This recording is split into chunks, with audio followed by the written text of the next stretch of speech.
All right, hello and welcome everybody. Hope you're doing well.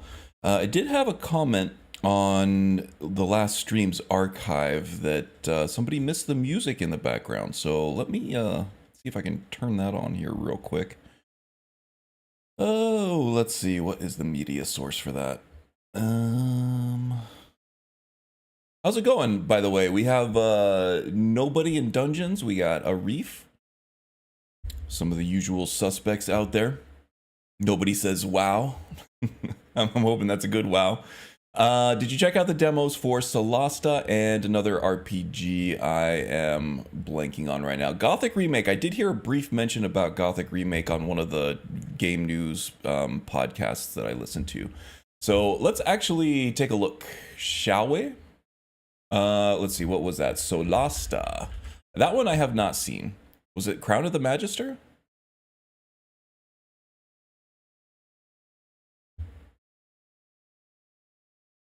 Crown of the Magister. Oh, that one already came out in 2020.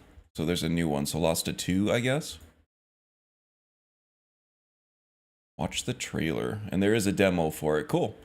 Well, let's watch it.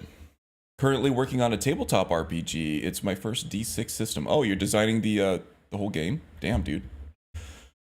That should keep you busy for a little bit. I already have multiple D100 systems because those are easy to make. Interesting. I guess the more you shrink it down, the harder it is to get everything to fit, I'm guessing. Okay. I guess accept all is fine. It's an official site.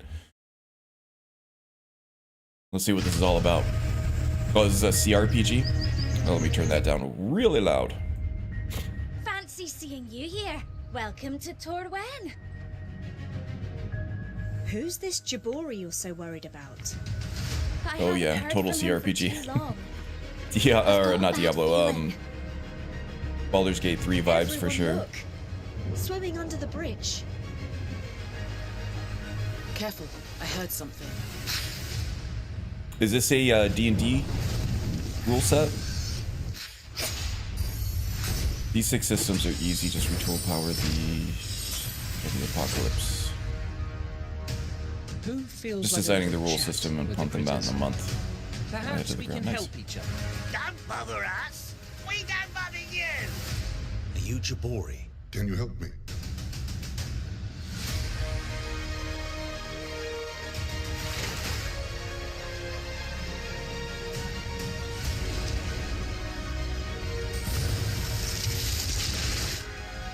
D&D, but in their own world. Okay.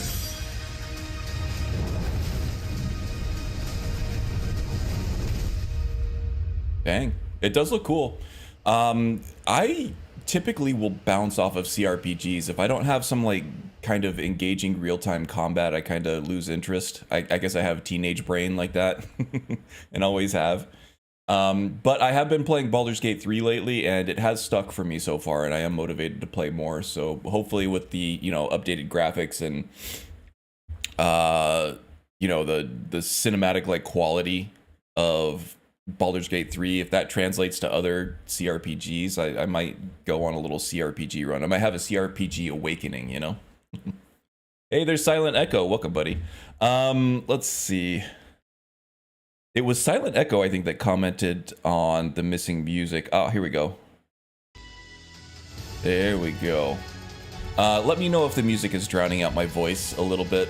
It is a little louder in my headphones, but that doesn't always translate to what's on the stream. Let me know if I need to tweak the volume a little bit. But, yeah, I don't mind having the music, that's for sure. It is a little loud? Okay. This might just be a loud song, too. And that's kind of one of the struggles that I had with this, especially if I'm doing, like, these news and mod segments where I'm talking a lot. Let's see. VLC music. We'll cut that down. There we go. That sounds very quiet to me. It's got a hair trigger on it, that's for sure. Put it down like 1/8 of an inch and it's suddenly silent. There we go. All right. So, let me know if it's too quiet, too loud, whatever, and I'll adjust. But, let's see. Solasta and Gothic. Yeah, let's try out the Gothic remake here. Yeah, Arif put a couple games that he wanted to talk about in the chat. If there's anything new, I didn't have anything that caught my eye this week as far as new games or game news or whatever. So if there's something that caught your interest and you want to take a look at it and talk about it briefly, just go ahead and pop it into chat and we'll talk about it. You did play the old Gothic back in the day. I was always interested in it. I did work at a computer store and I got to see all the new game releases firsthand as they came. So like all the box art marketing was like super hyper effective on me. I gave like half my paycheck back to the store in video games every time I got paid. So that wasn't great. But I did get to try a lot of games that I normally would not have.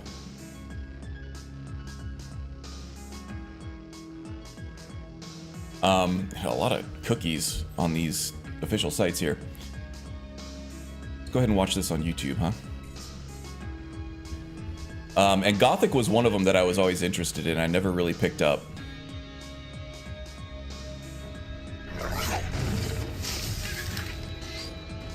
I remember Gothic being like, it was made in the Unreal Engine. It was like one of, if not the first fantasy themed game made in the Unreal Engine. And before that, everybody really just knew the Unreal Engine for Unreal and Unreal Tournament and whatever. So a lot of people who played this game and liked it said it was basically just Unreal Tournament, but with like axes and swords instead of guns. And I was like, shit, that sounds really good. But I have a feeling that there was more to it than that. The remake looks good. It's kind of Morrowindish, so there is like a single-player campaign to it. Trapping everyone inside. The convicts revolted and took control of the colony. They divided into 3 camps. The old camp is satisfied with the current Yeah, late situation. 90s, early 2000s, Karn was more interested in like multiplayer shooting games, like a lot of teens are. In early 20s. So I was more interested in the multiplayer aspect of it, but I didn't know it had such a fleshed out single player campaign. One of the coolest magic systems, and hope it's intact in the remake. I would assume so. Creating Gothic Remake, we focus on the 4 pillars that we consider the core of the series. The later titles are fully open Simulation too. of a Awesome. living world, exploration, story, and combat. Like the original 2001, Yeah, this looks like my kind of thing, actually. Gothic Remake is set on creating an immersive and realistic world. Enjoy a complex life simulation on a scale hardly ever seen before in a video game. During the day, the inhabitants of the colony carry out a variety of activities, while nature, Big ass lizard, rich no in thanks. all its diversity, lives out its own rhythm. All this gives the impression that this world can exist without the player. Yeah, but show me how you kill stuff. Explore the colony on your own and enjoy the unprecedented freedom this open world offers. It was like this back in the day too, very in depth. Cool. You decide when and where you go next. Meet numerous interesting characters, understand their inner motivations, and earn their respect by completing a series of elaborate quests. How you solve or handle their problems depends entirely on your choices.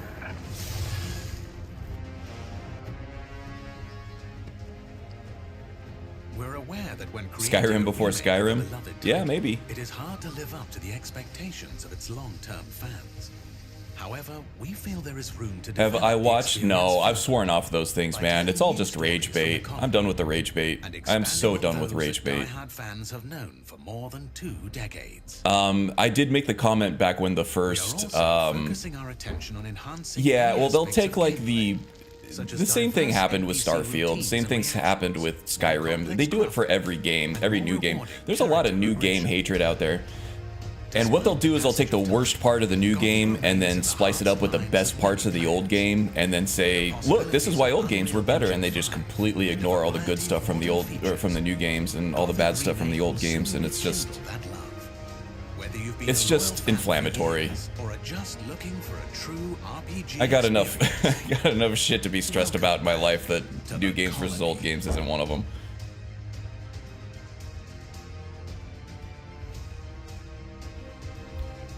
Oh, okay. Well, maybe it's not rage bait then. If they're actually doing an honest to goodness, like, all right, this isn't angry, this isn't this isn't propaganda one way or the other, then maybe I'll check it out. It could be interesting.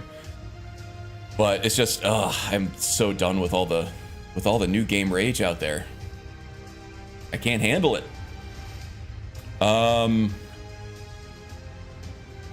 Yeah, maybe I'll check it out. If you're saying it's not rage bait, then I'll trust you. I'm just so I'm so averse to it these days. All right. So Gothic looks really cool. When does this come out?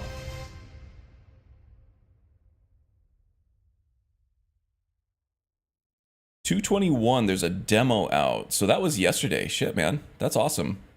So you can go try this out. Probably download it from Steam, I'm guessing. Yeah, cool, man. Maybe I'll check it out. Next year for Gothic. Nyrus Prologue available starting at 2 o'clock yesterday. I would say that a game that comes out next year having a demo out a year early, seems like the game should be coming out sooner, but we had Baldur's Gate 3 in early access for what, like 3 years before that came out. So yeah, if it is a big, long, deep game, then I can see them taking another few years to figure this thing out. They usually have like the release date somewhere on the front page up here. We got the demo out yesterday. Oh, actually this says February 24th. So this says 24th. This one says 21st. Oh, this was where the news story came out. So the news story came out on 2/21. That the demo is out on the 24th. Okay. Check real quick. Seeing April 2025-ish. Okay. All right. Yeah, this sounds awesome. I'm gonna keep my eye on this. Thanks for pointing that out. Because, you know, I love getting hyped for new games. I gotta have something to be excited about these days. All right. Any other games? I think I've been keeping up with... this is Skyrim's dad. Nice. I think I've been pretty up to date with chat. Okay, cool. Phantom Blade Zero. Oh, that Phantom Blade Zero. It was a week or two ago. I thought it was 2 weeks ago. I checked out the new trailer for that one, and I'm excited for that one too. Is that a PS5 exclusive though? I thought that might be PS5 exclusive because I think it was on a State of Play that they showed that off. That one's coming out soonish though, right? No, so it's 2025, so that is kind of soonish. Previously, developers at S-Game mentioned that the game had a launch window set for fall 2026. Okay, so no, the release date will be revealed in 2025. This one looks like it's coming along really well too.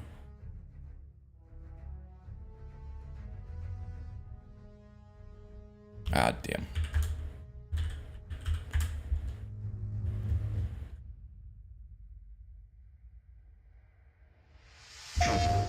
Ooh, it's loud. What's your plan? Knowing you have only 66 days to live.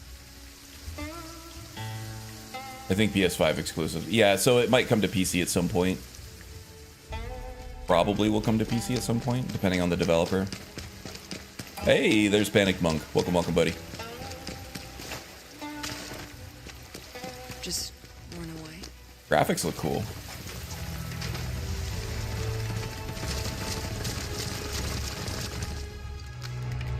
Almost has like Neo art style vibes to it. It won't make any difference at the end of the day.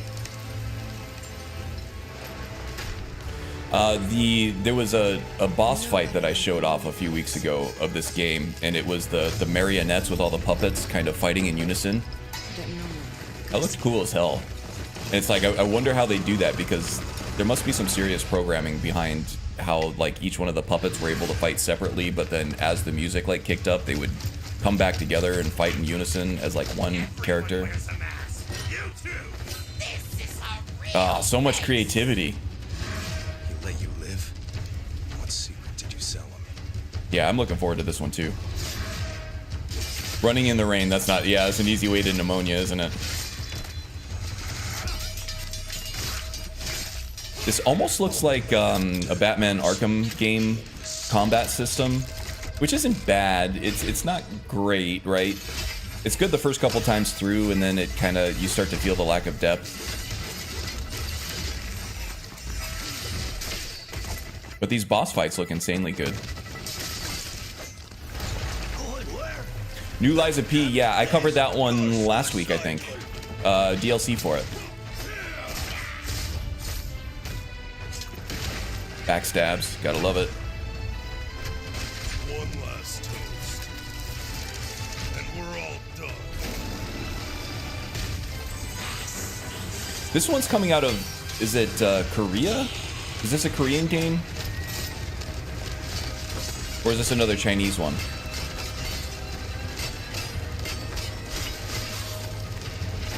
Hand cannon, yes, indeed. Welcome, the End King, by the way. Saw you slip in there.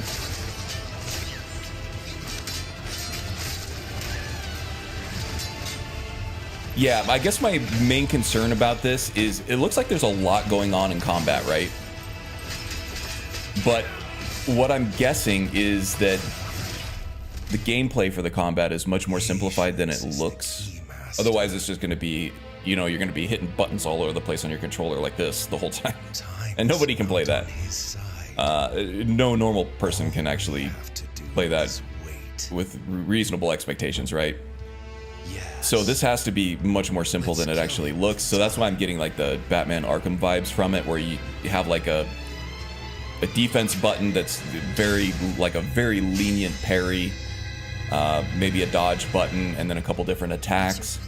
But then based on what weapon you're wielding, what your enemy's doing, is very context sensitive what animation comes out for it, which is a cool way to do it. It's not a deal breaker for me at all, right? But it's not going to have like the depth of something like a Dark Souls game, where you have, it looks like you're doing less, but you're actually doing a lot more. I don't know. If you've played both of those games, you probably know what I'm talking about. Kind of Devil May Cry-ish. Yeah, Devil May Cry has a lot of systems going on under the hood, though. Devil May Cry is even more complicated than something like the Arkham games. If it's more like Devil May Cry than Arkham, then I'll be more excited for it.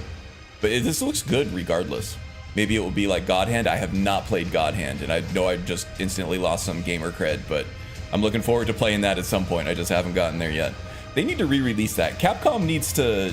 They've been doing good about some of their re-releases. They just released Onimusha 2 on PC, a remaster of that. But we need to get Beautiful Joe out there. I think Silent said that at some point on like either Discord or a chat somewhere. And I totally agree. I had Beautiful Joe for GameCube, but I never played more than like an hour of it. So I really want to get back to Beautiful Joe. Okami's one that released on PC. I think I have that in my backlog on Steam. So that's good. But yeah, all the Devil May Cry games are out there too. But I need Beautiful Joe. And what was the other one out there that we were just talking about? Crap. We need Devil May Cry. Onimusha 3, you played as John Reno. Let's check out MMO Dune Awakening. Yeah, I'm not really into the MMO stuff, but we can check out Dune Awakening. It's Chinese, okay. I thought it was from either China or Korea, where it's like up-and-coming AAA studios are really hitting their strides over there.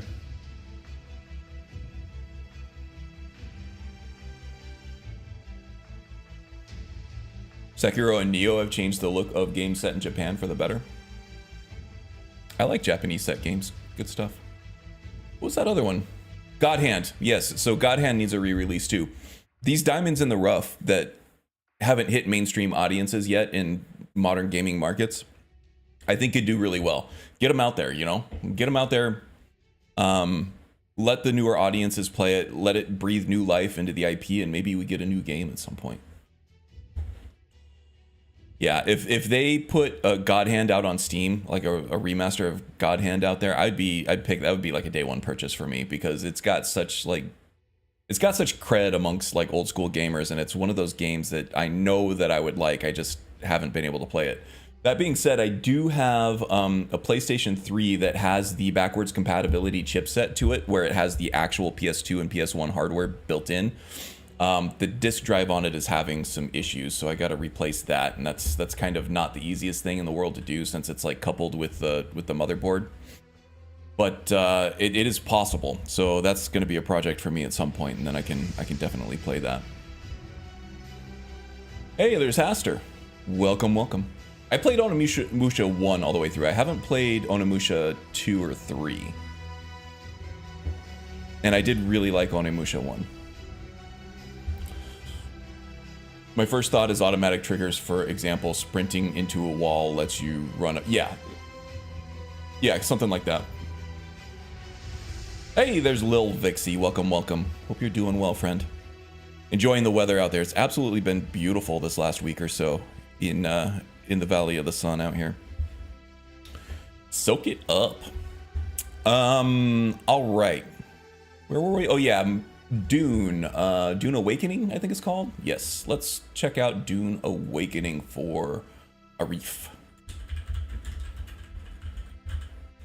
Yeah, like I said, I'm not really super into MMOs. I'm kind of more of a single player guy, but lately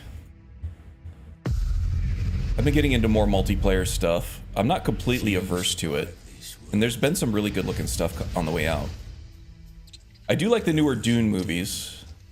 The older ones are good, but they're a little slow paced for my taste. I have that teenage brain still, I guess.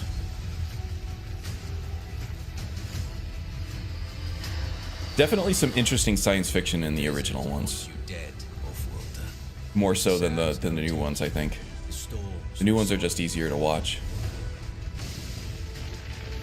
So I'm getting survival aspects, survival vibes from this one.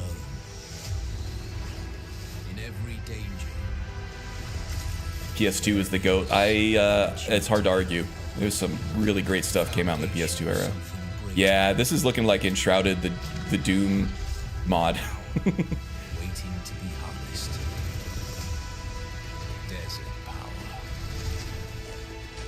It's like building mechanics, survival mechanics. I haven't seen any combat yet, which for some people is a good thing.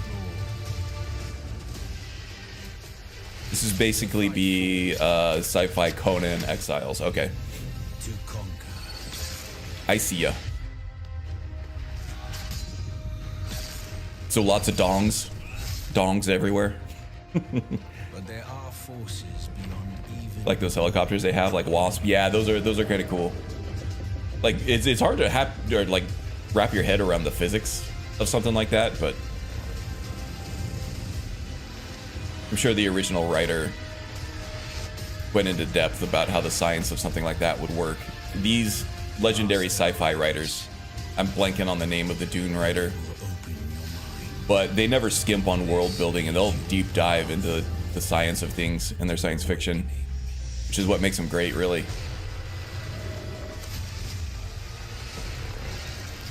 They're called ornithopters. Thresher Maws, there you go. Spoken like a true Mass Effect fan over there. Brian Herbert, okay. Actually looks pretty good, not gonna lie. Yeah, not too bad.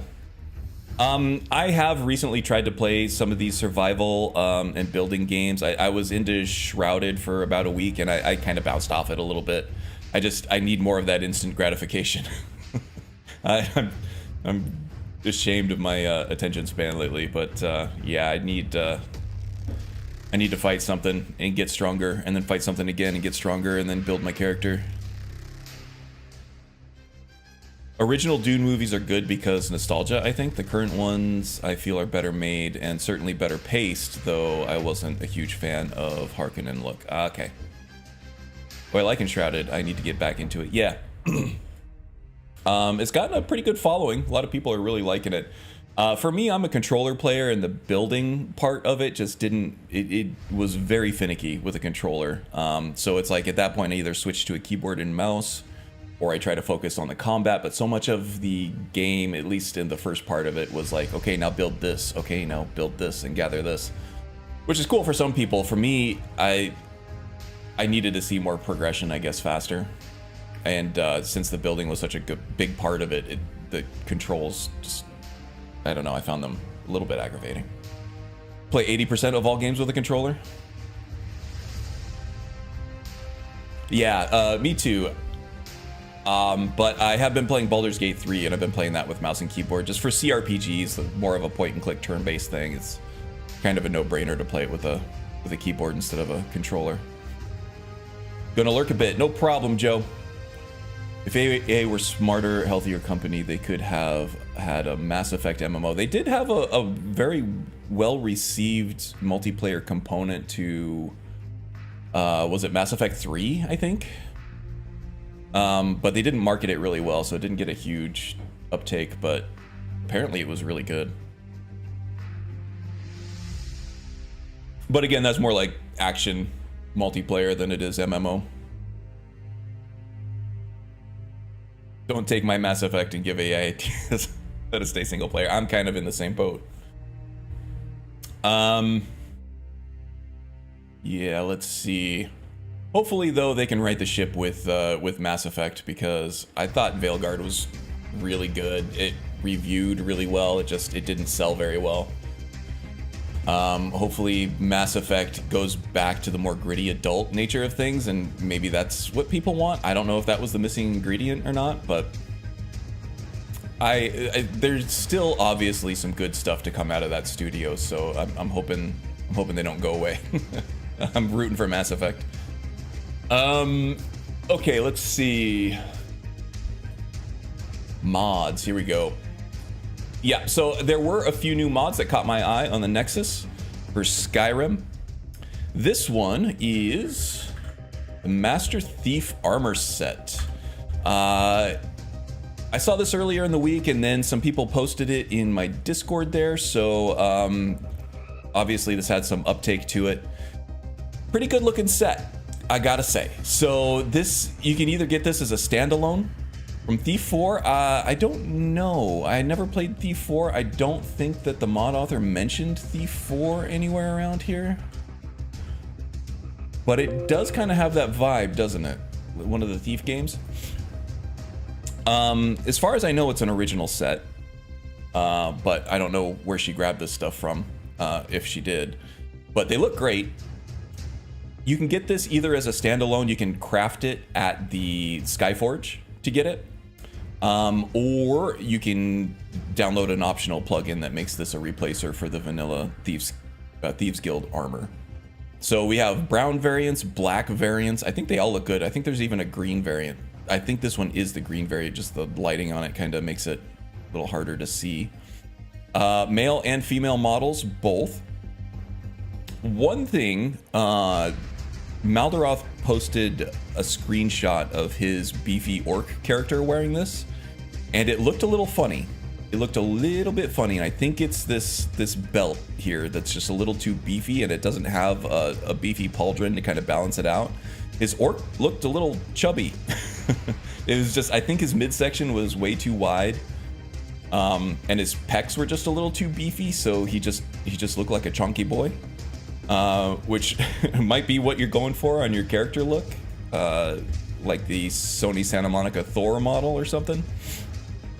But it seems to look a lot better on the thinner character models. Just if you have a muscular, beefy boy, it's probably not going to look as good as it does in these screenshots. Female models all look great. I'm going to add this to my mod list going forward. So I'm always on the lookout for like these stylized equipment sets that can really bring a character concept to life, you know? Gopher loved Thief 4. That was sarcasm. I have not heard Gopher's take on it. Hey, there's Tom Mole. Speaking of Tom, he turned me on to this new mod, this new combat mod in the Discord. Critical Edge Combat. So this one is still very, very lightly downloaded, but it had some really interesting ideas. It looks like it's going to be compatible with some overhauls like Wildcat, but probably not all of them. This one does include TK Dodge RE, so that's like the script-free Nemesis version of TK Dodge. And then it has its own critical attack system and combo-based attacks as well. So this can just go right in on top of a vanilla game. You don't need like the MCO stuff or anything like that. And it does add in a dodge for you, probably just the step dodge. Actually, it's a double dodge. So you step dodge, and then if you dodge while you're doing the step dodge, then you do a roll dodge. Which is cool. That's what a lot of modern games do. It's like they'll give you a little step dodge so that if you want to just do a little micro dodge followed by the allows you enough time for a follow-up attack on a lighter attack that you're defending. You can do that, or you can do a full dodge roll to get out of the way of a big sweeping attack, and then as the enemy recovers, and you go in for your own attack of opportunity there. The combo buff system is kind of cool. It's like as you keep hitting your enemy within a certain amount of cooldown, then your attacks become more and more powerful. So it encourages you to keep attacking and not to stop attacking until you really have to. So that's cool. It kind of changes your gameplay a little bit. The double dodge we talked about. Dodge attacks. Strike mid dodge for a stylish counter. I don't think that's something that the vanilla version of TK Dodge allows. You pretty much stuck into that dodge animation until you're done with it, and then you can start attacking. But this, it's very powerful, right? Being able to cancel an attack animation with a dodge is already adding a lot of power in combat, but now being able to cancel a dodge animation into an attack is adding even more power. So this could get a little ridiculous really quickly. It could become a little overdone with the balance there, but having the options is great. Perfect dodge buff, so yeah, that's really cool to have along with it. So if you time your dodge completely perfectly, then you're gonna get more attacks, more attack damage. And then this one was cool. Critical attacks now provide buffs and special follow-up attacks. So it does add a whole new critical system, which the vanilla game desperately needed. But things like Ordinator, Wildcat, and stuff, they do strengthen critical attacks on their own. So if you're laying this on top of that, then critical attacks are going to get pretty ridiculous pretty quickly, I think. This is not spoken from experience because I haven't tried this mod yet out. I'm still kind of toying with the idea of it in my head. And armor rating debuffs, that's just something they added there. It's probably not something I would engage with. And then all of this stuff actually applies to NPCs too, so there is some thought to balance to it. It's not just a player character only stuff. This stuff also applies to NPCs, which a lot of combat overhauls don't do. So even though you're getting a lot stronger, so are your enemies. And ideally that would make for a more engaging, more tense, more fast-paced combat experience, but we'll just have to see how it all plays out, right? Again, this doesn't seem to be taking up super popularly with the community yet. There's only 12 endorsements and almost 300 downloads. I might mess around with it at some point when I'm able to. I'll keep it bookmarked and we'll see how it goes. But yeah, actually I'd never. Here you go. Showcase the video of it. Sure. Yeah, let's take a look at the video. Critical Edge Combat version 1.0. Combo buff. Actually, let's watch this on YouTube. Buff system. Attack damage increases with combo stages. Combo stages max. I'm gonna start over. I feel like I missed. I overwrote some stuff here. Combo buff system. Attack damage increases with combo stages. Combo stages max is $9.99. Blocking or being staggered will not reset them. Only effective attacks, not be blocked. Count towards combo stages. And being hit consecutively 12 plus times within a short period will reset the combo stage. Wow, so that's a really lenient combat combo system. Combo stages. Double dodge sample, normal 4-way. Really lenient. Dodging looks good though. It's pretty fluid. I think that's just a TK dodge, step dodge though, right? Something that's been around for a while.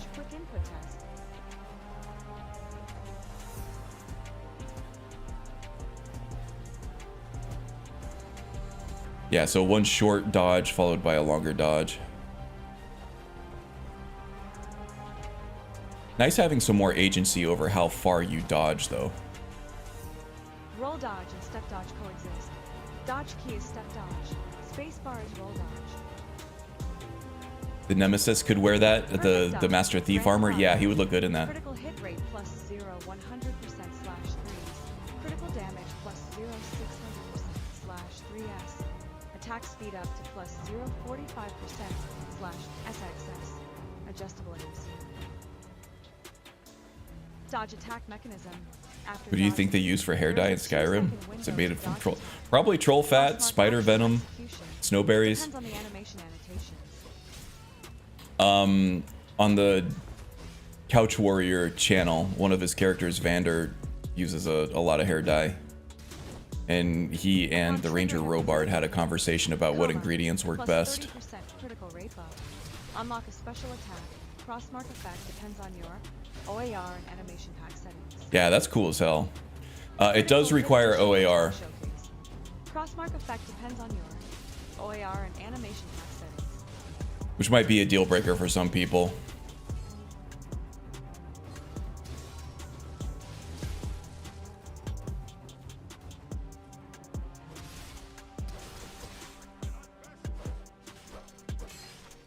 If there is a suitable animation, it can also be realized with movesets similar to Lon from Vindictus. OAR is script free either way, that's good to know. And I don't think it actually changes anything by itself, right? It just adds a framework for the game to be able to dynamically add in modded animations. Stacking armor rating debuff will be applied. The debuff has 4 stages with slight variations in the reduction values, but at the 4th stage, armor rating will be reduced to 0. It's open source as well. Many animation mods are made with OAR in the core. Nice. Might be just something we all have to add eventually anyway, huh? The debuff also applies to NPCs. When the 4th stage is triggered, Mountain flowers, yeah. also activated. Weapon damage asterisk. Where's Magus? We need to hate on. Oh yeah, Magus is trying to sell his car right now. I got a message from him in the Discord. To expire or take the risk and go on the offensive is up to the player. Maybe when he gets in here, you can tell him how much we talked about TK dodge, so that you guys can pile on the Vanilla critical damage is a joke. The shit wagon. It is individually set for each weapon. For TK dodge. It does not increase due to any factors. This mod improves that. Now, in addition to heavy attacks dealing asterisk 1.5 critical damage will also scale with weapon tempering quality and character level.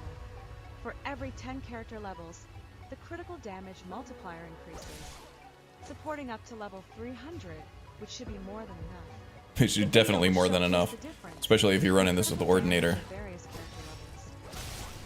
So I'm talking about how Ordinator and this stacking together is going to be way too strong, but there is actually an MCM so that you can go through and tweak all of this stuff to your liking. So if you are running Ordinator and you want to get the critical damage, take away the critical stuff because you want Ordinator to be able to handle that stuff on its own, then you could just disable all this stuff. You could take the critical damage down to, 1 or 0 or whatever, depending on how that math works. I'm sure they have a little tooltip for it. Critical chance. It's nice that you can actually tweak critical chance, but Ordinator has its own critical balance. So I don't know that anything in Ordinator actually touches critical chance, but there are certain Ordinator perks that will guarantee a critical hit procs in certain situations. So it's kind of an all or nothing thing in Ordinator. Adding more critical chance to it might break that balance a little bit. So I'd be a little bit, that's why I'm just a little bit hesitant with the critical stuff. But yeah, you can, critical hit, additional attacks, you can turn all the critical hit stuff off. If you feel like the combo stuff is too much, you can tweak it, you can make it weaker, you can just turn it off if you want. You can turn off the stuff for NPCs. So having a good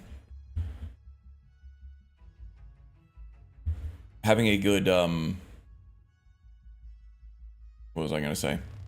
Having good customizability on this stuff, having a good MCM menu for the configuration is a huge boon for a mod like this. Ghost57, welcome. This feature also applies to NPCs. If combined with a mod that allows While Gant would probably be enough balance for this. they will become more challenging. His Focus ST, I thought he may have sold that a while back. To have this feature, you can comment out the relevant Or maybe he's keeping that one. He bought a Volvo recently that he had to drive all the way out to New Mexico for, I think.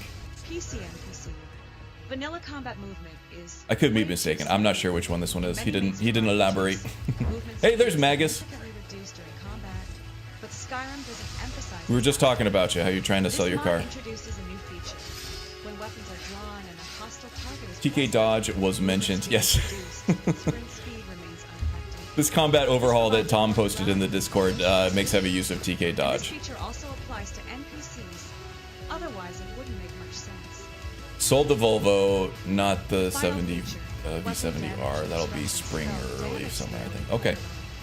Up to a 10% increase the level, which should be more than enough. NPCs also benefit from this feature. It can be disabled in critical edge combat_disc.ini. Additionally, all previously mentioned features can be adjusted. It's a lot of angry orange faces. Thank you for watching. All right, so this looks pretty cool. I did post the link to this, so if you do want to, you know, piss fart around with it, you got some spare time, go ahead and check that out. It looks interesting to me. I probably won't put this on top of an IRIM. I'll probably just keep going pure in IRIM with this stuff, with TK Dodge on top of it. But this does look interesting for sure. All right, next one. This one I think just popped up this morning, so this one is hot off the presses. You may have not seen this one yet. Zavio came up with another retexture mod, this time for just common clothing in the vanilla SE clothing. It looks like there's some AE stuff in here too. But Zavio stuff is all top notch. You might be running something like rustic clothing already, but it's almost a no-brainer that this is going to be better. Zavio's is that good. So these look great. A lot more contrast. They look darkened up. A little bit more depth to the textures on these things, like with the lacing on the doublet here. It just has a little more definition in each one, and then the wrinkles are a little darker. Just like I said, it adds a little more depth, a little more dimension to it. Good looking stuff there.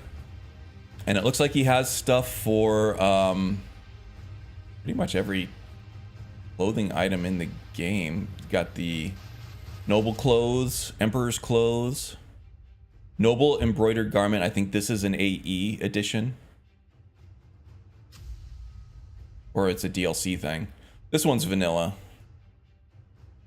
Ulfric's clothes, which are basically a retexture of the other noble clothes, the mining clothes. Yeah, some of these are kinda similar, but you can tell they're just darkened up a little bit, added some depth.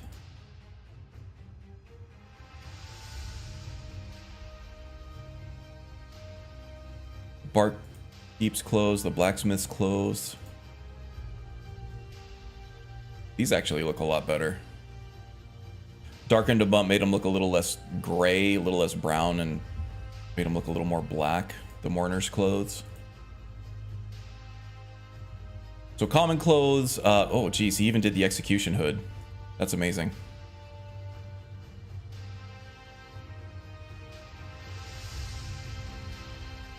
They are pretty awful. Even just the resolution, you're right. Yeah, like I said, I'm using rustic clothing, which is a huge improvement over the vanilla stuff, but I feel like this is going to be better.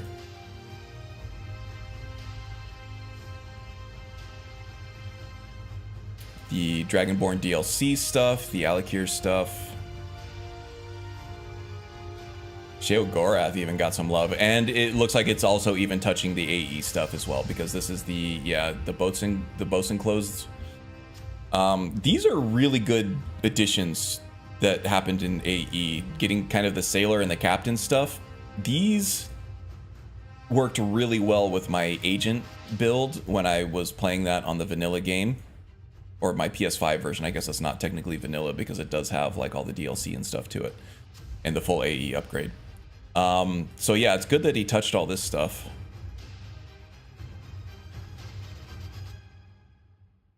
What the hell? he's actually doing weapons here in his clothing overhaul as well. Damn, these are some. That's a cool ass saber though. Dead Man's Dread. Was that AE or is that a separate CC thing that you gotta buy? Because if it's the latter, I don't have it.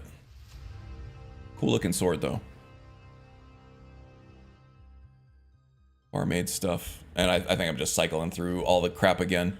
Oh no, there's 147 screens. I'm not looking at all of them. Sorry. You can look at those on your own time. But this looks really super top notch. Zabio is kind of a can't miss with his overhauls, right? Oh, okay, so the Kairos stuff, the Dead Man's Dread is AE included. Nice. Cool. Execution Hood is the favorite thing to just wear around town and nobody mentions it. That is amazing. I kind of wanted feature creep, yeah. Kind of wanted to do a build with the Executioner's Hood, or even just the burlap sack that the Executioner's victims wear over the top of their head, or Astrid's victims, when you meet her for the Dark Brotherhood quest launch.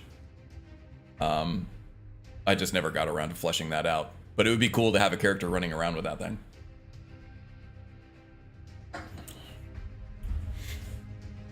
All right. Well, I've kept you guys waiting long enough. Let's get to some gameplay, huh? Let's get some damn gameplay. Is there higher quality dress and Ulfric's clothes? Yeah, it did show Ulfric's clothes. I would imagine. Zabio's usually really complete with those texture overhauls. I would imagine that the wedding dress is in there too. I just, I don't want to go through all 147 images.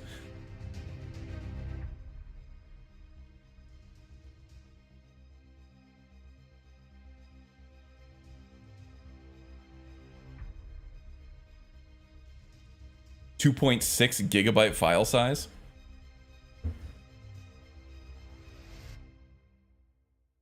Oh, so he did a clothing one before that?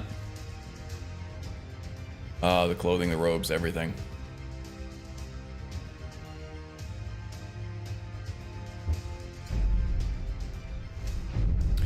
Okay, so into the Triumvirate Cleric. So we're still... I wouldn't say we're reeling anymore, but Cassius has... Or no, his name is Cassian. I keep saying Cassius, but his name is Cassian. Cassian has made the realization that he is just not strong enough to take on these vampires in the Vigilant mod. So he is honing his skills right now to be able to bring more of a fight to them. This week I've done a lot of leveling. I'm level 49 now on this guy. So some of the buildcraft is coming along. I've identified some synergies that I will show in this stream, and then also that I haven't been able to take yet because I don't have the skill levels at the appropriate numbers yet. So one of them here, as soon as I can get my restoration up to a good number, namely 90. Since I'm doing Saint Alessia, which when I pray to Saint Alessia, which I will do now just to show it off, and many of you may know this, you've been using Winter Sun for a long time, right? You pray to Saint Alessia, you get to pick one of these deities here to be able to pick their shrine blessing, basically, for an extended amount of time based on your favor with Saint Alessia. I've been taking Akatosh every single time because I'm still in the leveling phase for a lot of these skills, and Akatosh gives you a boost to your level progression rate, right? So I'm gonna find Blessing of Akatosh. For 8 real-time hours, I learn all skills 32% faster. That's a huge boost. A huge boost. And I think that's just it's a 2 times the amount of, or I'm sorry, it would be 20% of your favor converted to a percentage of increase in your progression. So 32% faster is something that I just can't ignore while I'm leveling. But there are also a bunch of other powerful shrine effects that you can take. So what Pilgrim does is it makes those shrine effects stronger, which that 32% is probably also is definitely also being buffed by this pilgrim perk in the restoration tree here. So shrine blessings you receive are 1% stronger per level of restoration. So that gives us double incentive to level restoration. It's very important for a cleric build, obviously. But when we get to level 90, we'll be able to take gods and mortals, and this makes the shrine blessings last 50% longer, and it also gives you an additional effect on top of that. This seems like a complete no-brainer to use. If you're doing a Saint Alessia build, definitely take Pilgrim and gods and mortals. Oh, by the way, I also did find both Spirit Tutors this week, and it was on the same kind of sprint from between Whiterun and Helgen. I found the first one, and then between Helgen and Iverstead, I found the second one, kind of on the same sprint. It was very fortuitous, and I am running other things that add patrol, random world encounters, and things like that. So finding these Spirit Tutors for me can be finding a needle in a haystack, and just a huge, like, just a tiny percentage of a chance to actually get these Spirit Tutors to proc. So I got super lucky, and I found them both this week in the same kind of run there. It was amazing. Sadakal for Red Guards is much the same, except it works for all Shrine Blessings. That's awesome. Yeah, it seems like every kind of racial deity has, racial pantheon has something like this, like the old gods were for Nords. Saint Alessia, I think Nords can take her as well, but it gives you like a choice of your different buffs that you want to take whenever you pray. And it sounds like Red Guards have one. I wouldn't be shocked. I haven't really gotten into the Altmer or the Elven Pantheon yet, but I'm sure they have something very much the same. Maybe even a Daedric Prince as well. The Tutors are on the same route as the Khajiit traders. I don't think so. You can find them. No, I definitely have found them in other places before. So the ones that I found today, the Khajiit actually don't take this route at all. The one that I found earlier this week, I found one right here between Ryek's End and Riverwood, and I'm pretty sure that the Khajiit don't touch this stretch of road at all. And then the second one I found right here. It was past High Marsh Shame, but it was between High Marsh Shame and the Alchemist Shack. The Khajiit routes, they go from Windhelm to Solitude, and they take this main road here. They go between Dawnstar and Riften, and they take this route here, past Valtheim Towers, all the way down. And then the third route is between Windhelm and Markarth, and this is a really straight shot with this main road here. I've also found Spirit Tutors on this road right here. There's a cave that leads to a Hagraven Roost over here. It's like Blind Cliff Cave or something like that. I found it over here, and I have found Spirit Tutors. I believe, yeah, they were all the way up over here before too. Now this is on the route for the Dawnstar Riften one, I believe. So you're right on that one. I have also found them just south of Solitude. I think right around where the statue to Meridia is, but that's where the Solitude and Windhelm route is. So that would hold true there. But I've found plenty of them that are well off the Khajiit routes. And I think that it kind of follows the same algorithm as the Breton Treasure Hunter, where you get the Grail of Bettany. Where if you go a certain amount of time without finding them, the chances of finding them actually gets higher and higher, I think. I'm doing a resto build with Swordslinger, who is also an Ashaba. Oh, nice. So kind of a cleric paladin type build, but Redguard flavored. Didn't realize resto builds were kind of strong. Oh man, resto builds are really, really strong. I always find them between Whiterun and Rorikstead. Okay, so you always that's off of the Rorikstead path. There's no Khajiit on. You'd have to take the southernmoor road to Markarth. It could just be that this is a more heavily traveled area, and that you just spend more time there, and that's where you're finding them. But I don't think I've ever found one there. No, I take that back. I think I did actually find one right outside of Fort Greymore a while back. But anyway, yeah, the spirit tutors are important because they give you restoration strength, restoration amplitude, which is important to have if you're casting any kind of restoration spells at all, right? They make your spells stronger. It's kind of hard to come by in the vanilla game, especially. So yeah, that's one synergy that I'm going for here. Once I get level 90 restoration, I'm definitely taking Gods and Mortals because Saint Alessia is a big part of this character. And that's kind of outside of the Triumvirate stuff. The more interesting stuff that applies directly to Triumvirate is the destruction skill tree that I'm looking at here. And there's some weird stuff going on with these destruction spells. So the lower level destruction spells for Triumvirate, for the Triumvirate Cleric anyway, you get things like Holy Fire and Holy Shock, which they just enchant your power attacks, and there's some things like this all throughout the Skyrim suite. Holy Fire gives you a small amount of fire and sun damage when you do a power attack. Holy Shock gives you a much larger amount of shock damage and sun damage. So this is kind of making me like kind of have to split my perks between the shock and the fire tree. But there are a few other ways to use the shock spells in this game. So I think what I'm going to do is once I beat Mirak, I am going to use that respec ability. I'm going to spend a Dragon Soul and respec my perks. And I'm only going to take Augmented or Ionized Path here, which is the Augmented Shock stuff, right? So this will affect the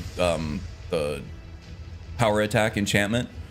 But I really don't need any of all this other stuff is really more so for active shock spell casting, of which we have one, but we don't use it that often. And that is the ritual level Storm of Vengeance here. It's very powerful. Well, it could be more powerful, I suppose, if we perked into it correctly. 15 fire, shock, and sun. Actually, that is pretty fast. That's 45 elemental damage per second.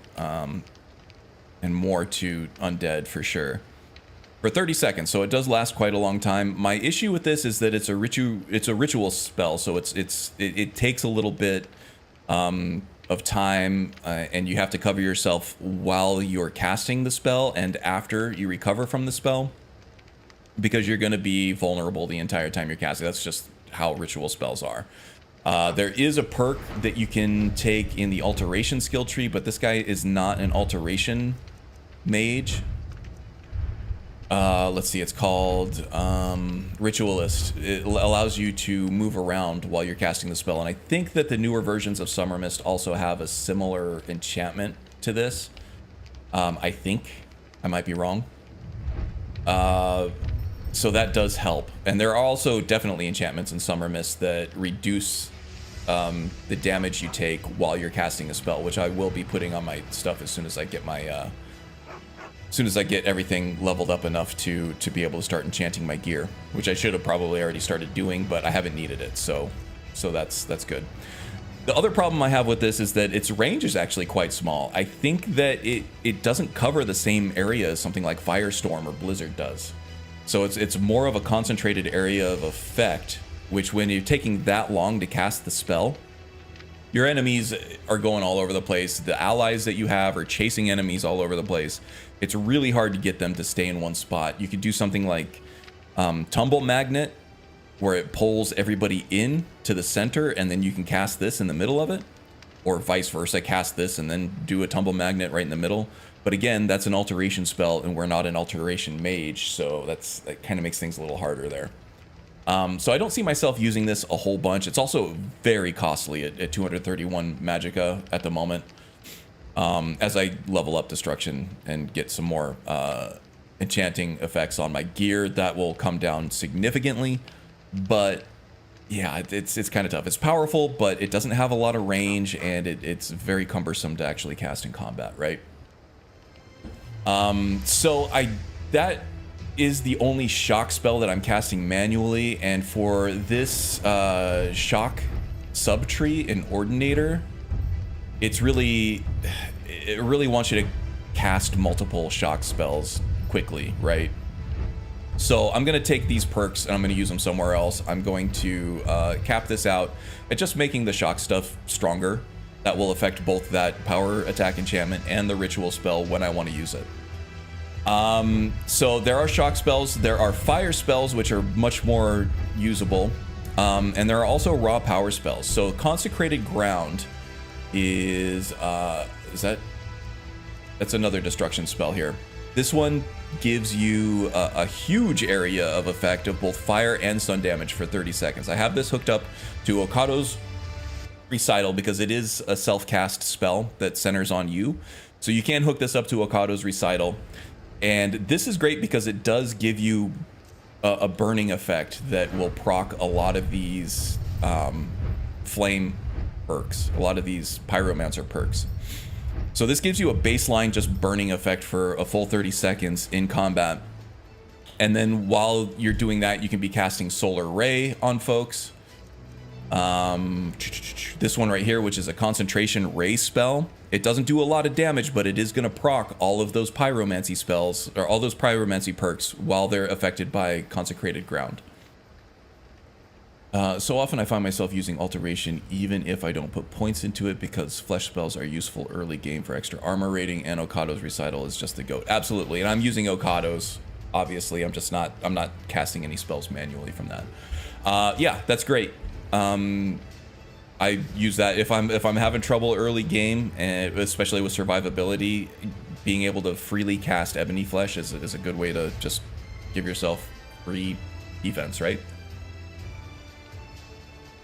You don't even have to have enough magicka to actually cast the Ebony Flesh spell. As soon as you can unlock it, just put it in your left hand, cast Okado's Recital with your right hand, you get free Ebony Flesh every time you enter combat. Good stuff. Oh, did James pop in? James popped in. James, welcome, buddy.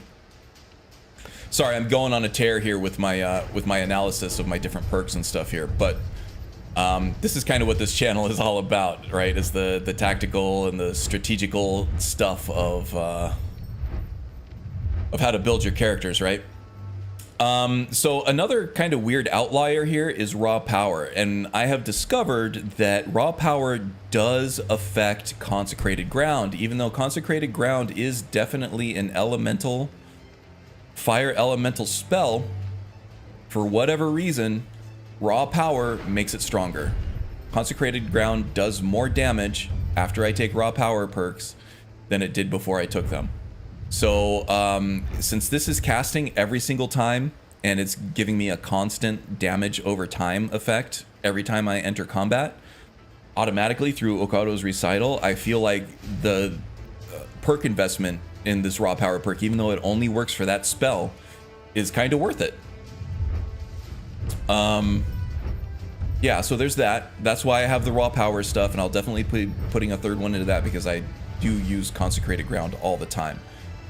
Now, the interesting stuff over here, continuing on with the interesting stuff, is that this whole, except for Pyromancer Ascension, which requires you to dual cast spells, which you can do with Solar Ray. I just don't happen to be doing that. I'm running this as more of a Spellblade. You can check why it does that in SSE Edit. It might be an error, but a good one. Yeah, I'm not going to fix it, right? It would just be as kind of like an academic exercise to figure out why it's doing that. It might be... It's likely the fire effect isn't really, or the fire keyword probably isn't there for the spell, because it's definitely there for the effect, since it's proccing all these different pyromancy perks. Yeah, so it might be interesting to find out, but I don't think it's going to change my build because I don't think I want to fix it. Triumvirate has a lot of little quirks that I think could really benefit from a second look by Anai. I think it could use like a 1.2 or 1. Or whatever, you know, a next incremental passover from Anai, because there are some things that just don't work really well in Triumvirate, and there's some things that are just way too strong. And some things that I think were obvious misses and probably obvious bugs. So I would look forward to that. Triumvirate's one of my favorite spell mods of his. It just does a lot for build expansion that I like.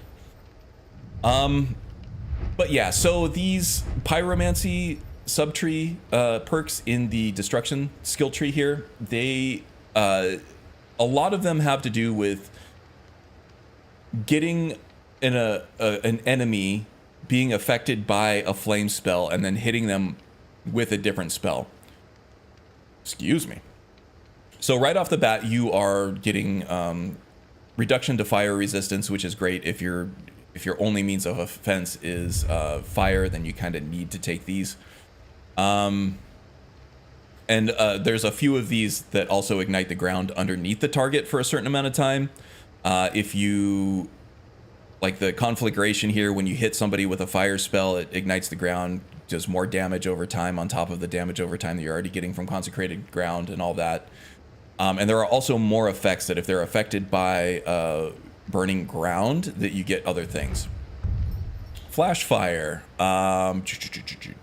So if you have an enemy that's already affected by fire damage and you hit them with a different spell, this thing will explode for a certain amount of damage, which is great. This is just pure damage output. There's also a certain amount of spectacle involved with it. If they're already burning from consecrated ground, you hit them with solar ray, they're gonna explode quite a bit, because solar ray is a concentration spell. So this thing is proccing constantly. It's not just 15% per time you hit them. It's 15% like pretty much every second that you're concentrating on them with that solar ray spell. I need to turn a fan on. I'm sweating. And then burning ground, all the burning ground stuff is going to deal more damage, and you're going to get more procs of that burning ground effect. World in Flames, burning ground does more damage, and fire spells that you hit with somebody who's affected by burning ground is going to do a nice chunky 25% more damage. So that's good. This is making our destruction cleric spells that much more powerful. So when you fall below 75, I'm going to actually skip Outburst here because it requires you to be low health. On legendary difficulty and high levels, being low health is almost a death sentence. Almost, not always, but almost. Almost always. So if I'm at 75 points of health at level 50 on legendary difficulty, especially if I start tweaking Wildcat to make it more hard because I'm overpowered at that point, then it's pretty much any kind of proc of any kind of damage is going to kill me at that point. So probably don't need this. It's an explosion of 30 points of fire damage per second, so 120 points of fire damage to immediately surrounding enemies, and I can only use it every 3 minutes. It doesn't sound like it's worth it being that close to death on this difficulty level. If I'm playing at a lower difficulty level, yeah, maybe, if the enemies are doing less damage per hit. This would also synergize with the enchantment effects from Summer Mist that make it so that the lower your health goes, the more damage reduction you get. So it could work for that if I'm a tank, but I am constantly surrounded by followers who are clad in heavy armor anyway, so I'm probably not going to get to that point very often, I think. But I do want to take Cataclysm. Fire spells that hit targets affected by burning ground explode for 20% of their current health. So an automatic 20% chunk of their health gone with a fiery explosion. It also blasts them into the air, so you get a juggle opportunity with that. They can't attack while they're in the air or while they're getting up.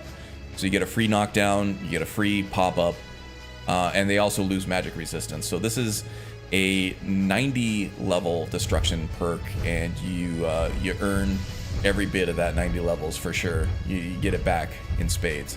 Definitely taking that one. So what this all means is that while I'm casting Consecrated Ground automatically, my enemies are taking burning damage the whole time.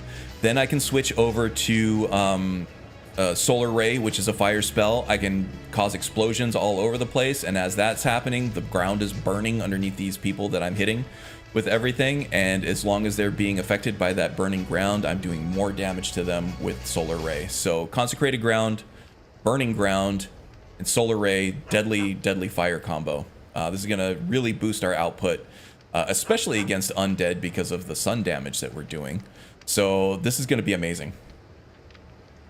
And I would upgrade Triumvirate and then forget to update the full-size collection. He's got a divide and conquer. He's got a lot of shit going on in his Skyrim suites there. He's got the vanilla plus stuff. He's got the old stuff that everybody uses. He's got the manas. Oh, we got the skeevers. See how quickly consecrated ground is just burning through the skeevers on this one? That's amazing. No problemo. Yeah, we're pretty strong. That being said, there are certain enemies like fire dragons still. It takes a while for me to kill them because that's all I really have is fire damage and some shock damage, but it's hard to land that shock damage on a flying enemy. But yeah, so let's see, those are the two main synergies. Oh yeah, let's talk about one-handed synergy here too. So the reason I am doing a spellblade style, like a mace in one hand and a spell in the other hand, is because there's a lot of synergies here with the mace subtree and power attacks in particular. So with smite, which is the sort of, it's not quite base level. The base level mace perks, they reduce armor rating of your enemies, which is great. But smite beefs up your power attacks, especially against undead. Whenever you hit a power attack with a mace, you do a critical strike. It's always a critical strike, you know, every 30 seconds. There's a 30-second cooldown on it, which kind of goes back to the conversation we were having about Ordinator and how it overhauls the crit system to actually be useful. This will proc a critical strike every time, every 30 seconds. And it deals 6 times critical damage at rank 2 or 8 times critical damage against the undead. That is amazing. You constantly want to be smiting enemies. And this synergizes with the cleric spell stuff really well because with the restoration cleric stuff, the aura spells here, take Aura of Might here. So while you're concentrating on this spell, your allies are doing much more damage, 109% more attack damage as you're concentrating on this spell. And then when you release the spell, it hits it with a burst damage, 54 fire and sun damage, which obviously is going to do 108 magic damage to an undead enemy. Now, if you're holding on to a concentration spell and you do a power attack, it automatically releases the spell in your left hand. So while you're concentrating on that spell, your allies are doing a ton of damage to, you know, whatever undead are around you. And then you run up and you do a power attack on one of the Draugr or one of the vampire that you're at. You're going to do a huge amount of critical damage to that enemy. You're going to release the spell in your left hand, which does burst, fire, and sun damage to any enemy in the area. That's amazing. That is what I call synergy right there, and that is a gameplay combo that I will have to write down and put in the build guide for this one. And you can do that with all of these aura spells too. Thorns I've been using a lot right now because it's kind of like the ultimate support aura.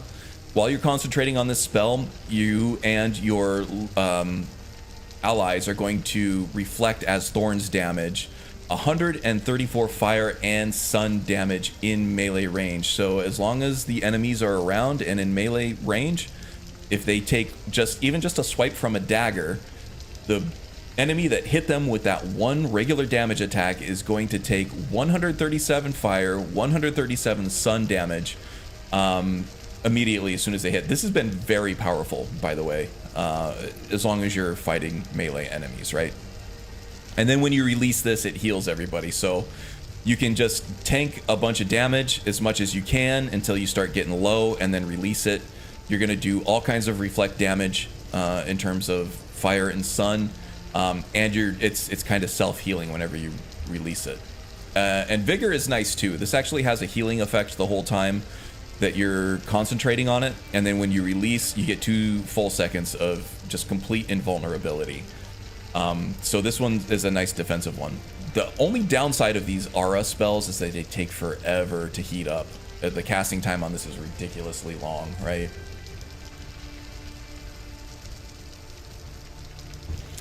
So yeah, I think that's a rundown of how I'm playing this. I did get the ritual level spells, the master level spells.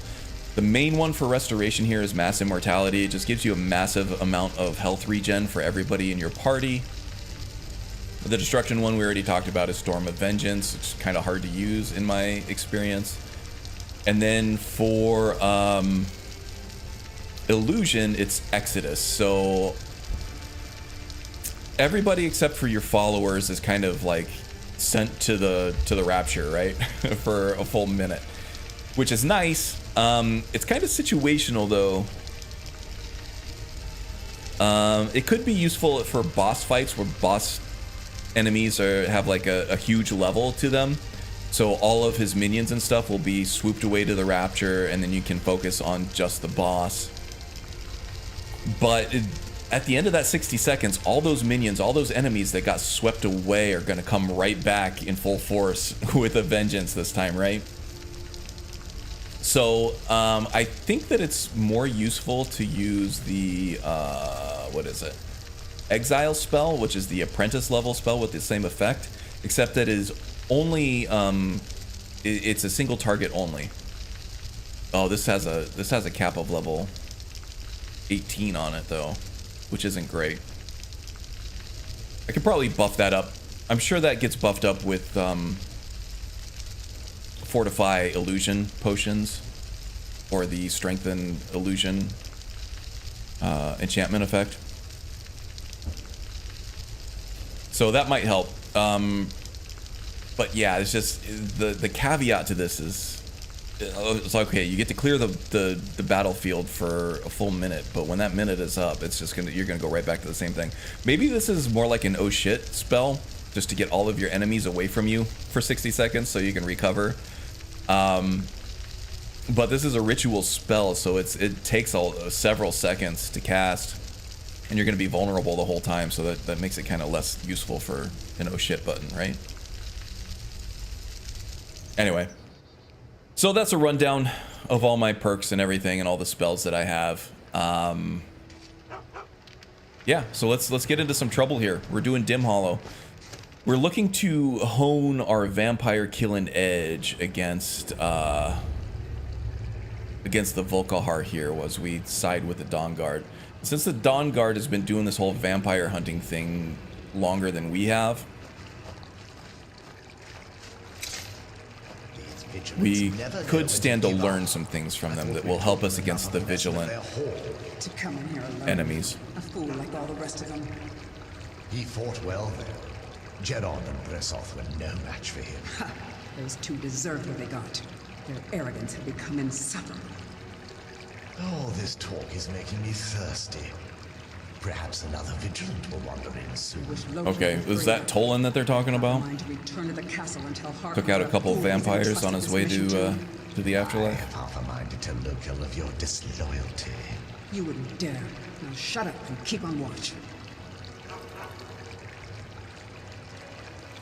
Oh, here we go. I'm sorry. I've been neglecting in my perk and build ranting and raving. I'm neglecting my chat here. Let's check this out.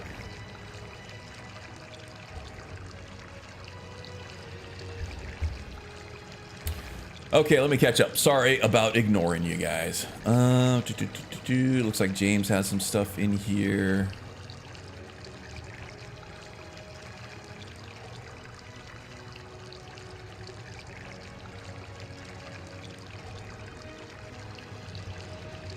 Oh, you're talking about how strong restoration is. Yeah, restoration gets crazy.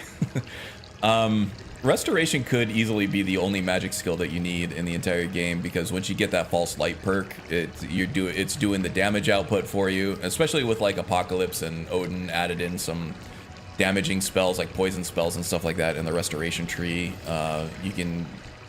It does your healing and your damage dealing all in. It's a one-stop shop.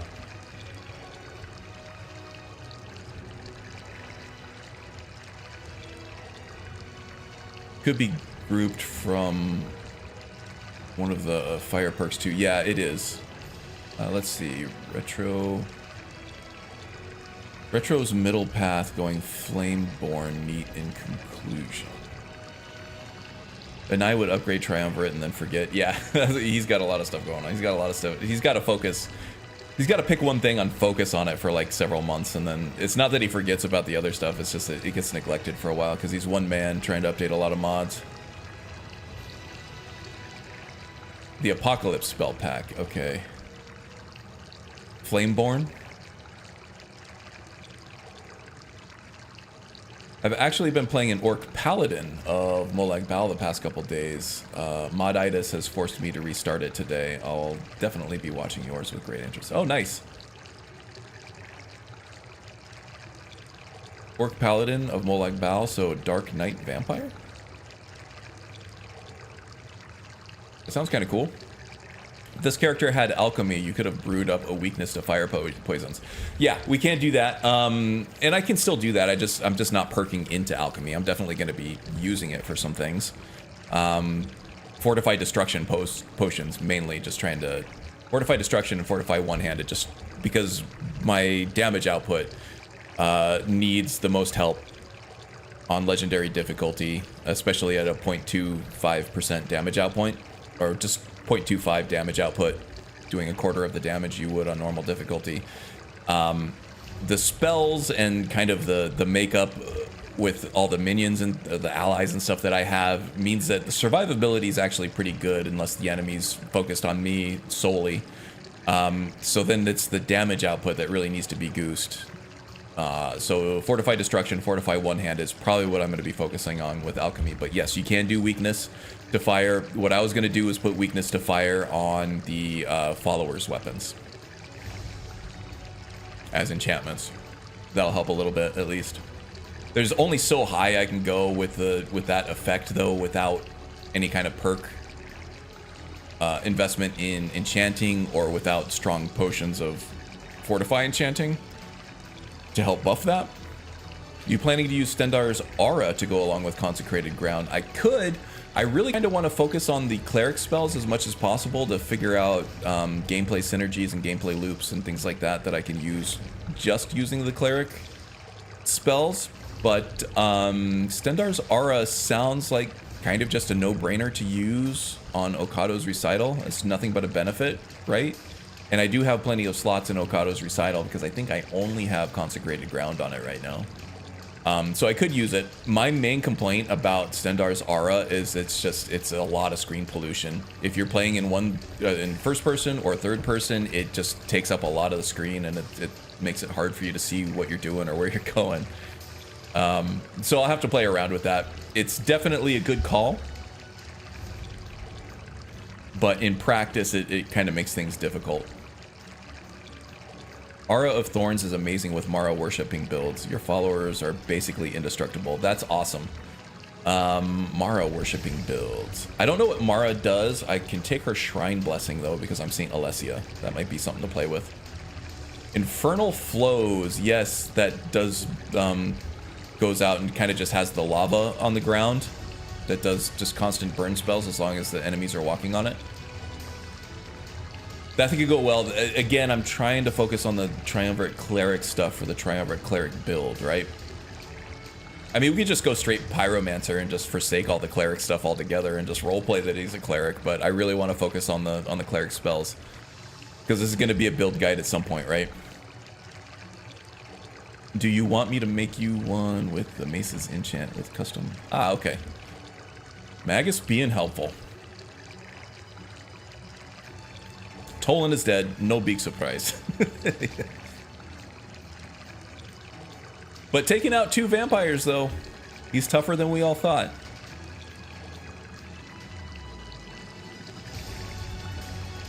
You have perks for quests completing the Dawnguard DLC.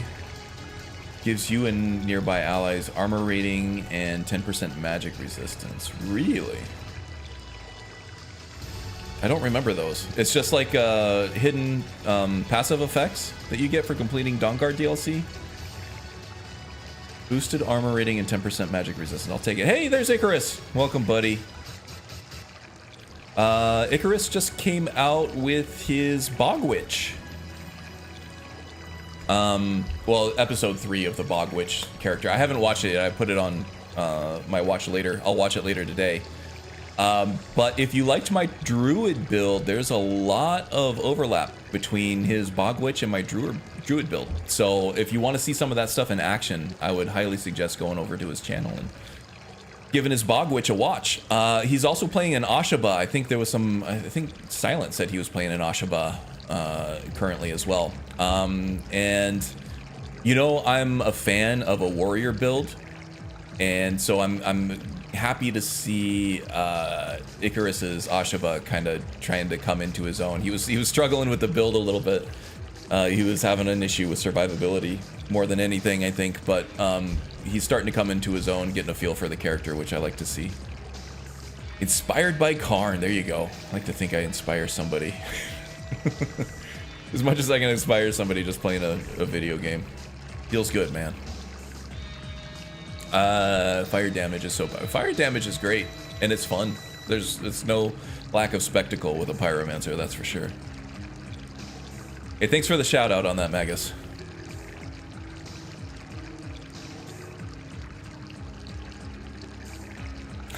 Wave to Icarus, there you go. I gotta crack open another monster here. Been something going around my house. My wife was sick this last few days. And I've been congested and coughing a little bit, but I haven't felt sick. I felt a little tired though, so I don't know. I might be getting a little bit of it. Just need more caffeine, more sleep. Everyone wave and ignore the Magus fuck up above. Wave! That'd be cool if there were some way to do like an actual, like, you know, you go to a baseball game or a football or basketball game and they all start doing the wave in the audience. That'd be cool if you could do that in chat. I don't know. Twitch might already have something like that. All right, let's kill some vampires, huh? Just pounded a sugar-free Monster Energy drink. Hell yeah. You get the white cans from Costco. You get them for like $1.20 a can. Yeah, these aura spells take forever.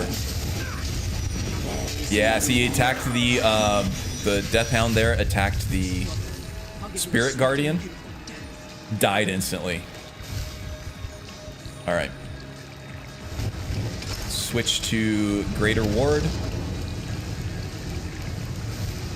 She doesn't seem to want to kill me. Yeah, see, there we go. Now we're getting those explosions.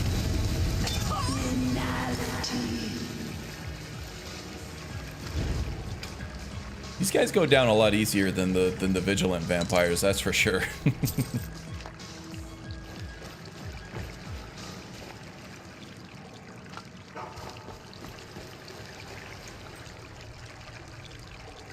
These are just regular vampires. We are level 49 right now, so these are probably the most... You think? Doesn't seem like a very happy place, does it? Yeah, these are just base level vampires. They're gonna get tougher as we go deeper.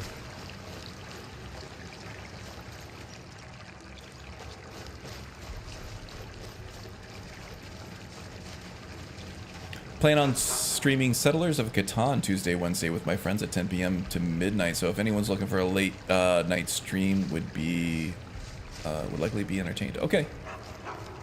Cool, man. Just make sure you post in the Discord when you go live. That's a little bit late for me, but especially on a weekday. But if I have a little insomnia, which does happen, I will definitely pop in and say hi. I will if it's a go. Nice, cool.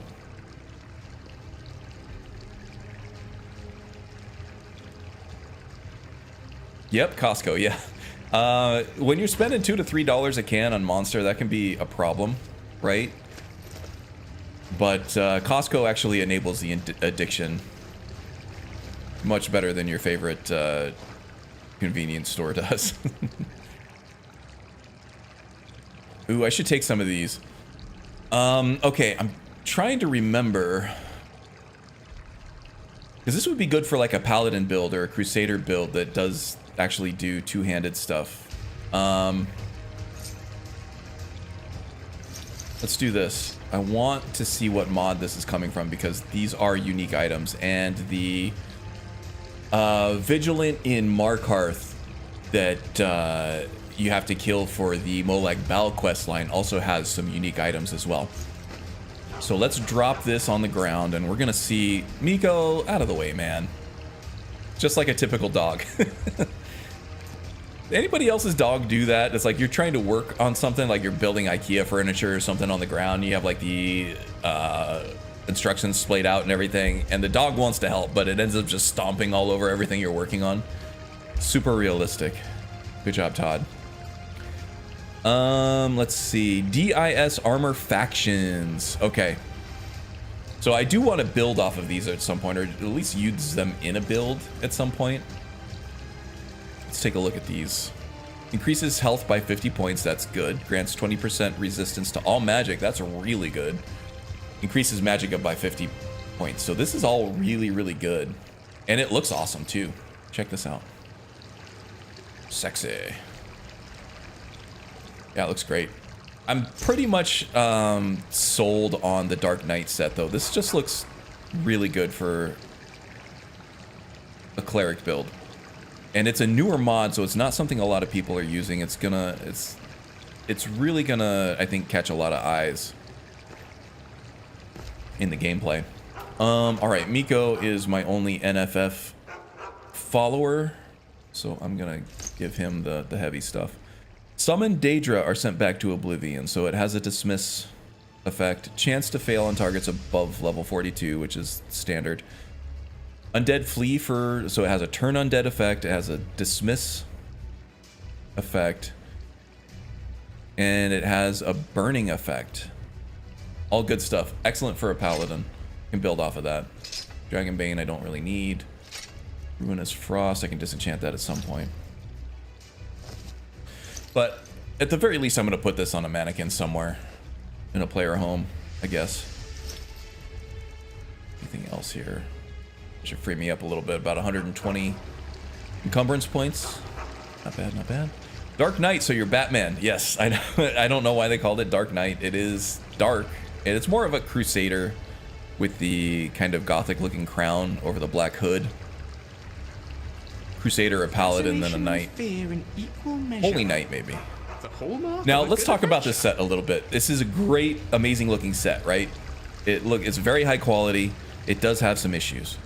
Especially if you're only going to be wearing pieces of it. So say I take the helmet off. Looks okay for now, right? But now let's take the fur cloak off as well. Uh-oh, we have neck gaps. Yeah, so that's something that the mod author... this is probably like a first armor set that they tried to make from scratch, I'm guessing. So these are some rookie mistakes. So that's why I'm always wearing the cloak. You can also put like the first set mantle on there, and it's not perfect. If you look right down the neck hole, you can see all the way down to the ground. So not perfect, but the cloak does help mitigate that a little bit. Also, if you're not wearing the boots, your legs disappear. Your entire bottom half just completely disappears. So yeah, the entire leg models are hooked up to the boots. So you kind of have to wear this in a complete set. If you're wearing the helmet, it looks fine. Not a problem there. We're fine. But yeah, that's why I'm constantly wearing the cloak. And with the cloak, it looks great.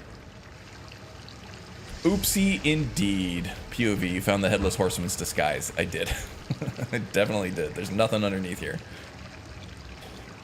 So it is a great set. I will be using it, I think, as the end game set for this build. But yeah, there are some problems. There are some problems with it. In case anybody wants it, though, I will link to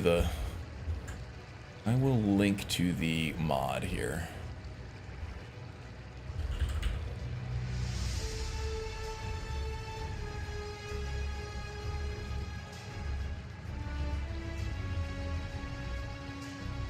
Crap. Which one is it? CBBE, UNP. I don't think it's either one of these. It's not Comfy Knight. Although the Faram, this is a great set too.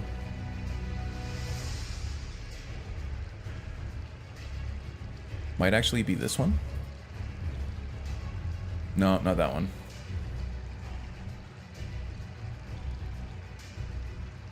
Ah, here it is. First try. HD. Yeah, the physics on it work fine. There's not a problem with the physics. It's just the missing shit on there. Really good looking set. New character idea based on the legless option. There you go. The legless Walkman. Well done. Arif wins. All right, we're gonna have some really tough enemies to fight here. Coming up, there's a higher level vampire that comes down those stairs, but we have skeletons in the meantime. All undead though, so we are going to be very strong against undead. Yeah, look at consecrated ground just tearing through everything. I also don't have to worry about disease or Vampirus Sanguinaire or whatever the flavor in Skyrim is, because every time I play, I get pray, I get a shrine blessing, and every time you take a shrine blessing, it cures your diseases. So much like a vampire or werewolf, disease is not a concern at all for a worshipper of Saint Alessia. Where's that other vampire at? Yeah, we're good. So yeah, you can see some of this stuff is frozen electrocuted combustion, but part of it is also, the stronger part of it is Ordinator doing the burning ground effect on here, which is effective. Mowed them down indeed, just chewed right through it. And this is legendary difficulty. Also talking about Icarus's Ashaba, we all caught him in the act. He was playing on novice difficulty. I'm kidding. He left it on novice difficulty because he was probably testing something else at the very beginning of his last Ashaba episode. Was mistakenly playing on novice. Had to reset it to legendary. Making sure that it's not the same thing going on there. I am running Wildcat, which does make legendary difficulty up. Yeah, he got caught. We caught you, Icarus. I am running Wildcat, which does make legendary difficulty a little bit easier because it gives you a little bit more damage output and a little less damage intake. I think I have that sorted to more of a vanilla on this character. Yeah, so I'm taking less damage. In fact, I can beef that up to 4 now. I think I'm ready. So 4 times damage taken and 25% damage dealt is vanilla difficulty. In Wildcat out of the box, I think you get a 0.5% damage, or I'm sorry, 50% damage dealt and 3 times damage taken.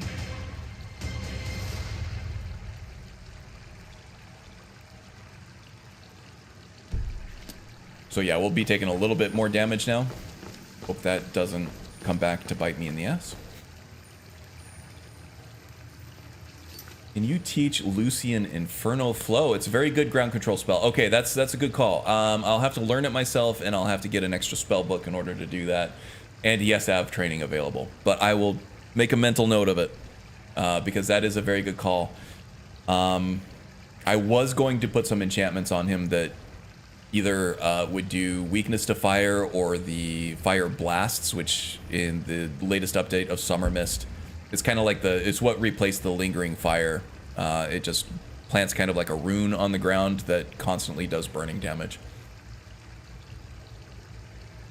Getting worked with that character. Need to get better using the shield. Yeah, I almost always flock, or I'm drawn to the melee combat warriors, so I have a lot more practice in it. You tend to make a lot of use of like guns and stuff, and you're really good with that stuff. But yeah, going out of your comfort zone is a really good way to get more out of this game for sure. Let's see, with Apothecary using Bleeding Crown, Tundra Cotton, Jazz Berries, Jazz Grapes, Jazz Bay Grapes. Gives you a potion of Fortify Block, Fortify Magic Resistance, Fortify Magic Regen, and Fortify Max Magic. Amazing. Bleeding Crown, Tundra Cotton, Jazz Bay Grapes. Interesting. That's a good one. That's a good one. We might have to... I'll come back to this, the archive of this video, and that would be a good one to have for the build guide, I think. That would be perfect for this character. Even without any kind of perks in alchemy, it would be good to just be able to plant that stuff and have a stock of those potions ready to go. I think vanilla is 3 times damage taken and 1/4 damage dealt. If I'm correct, you are beyond legendary. Ooh, maybe. Let's look this up. I thought it was 4 times, but I could be mistaken. Let's see. Legendary difficulty. Damage modifier. Skyrim.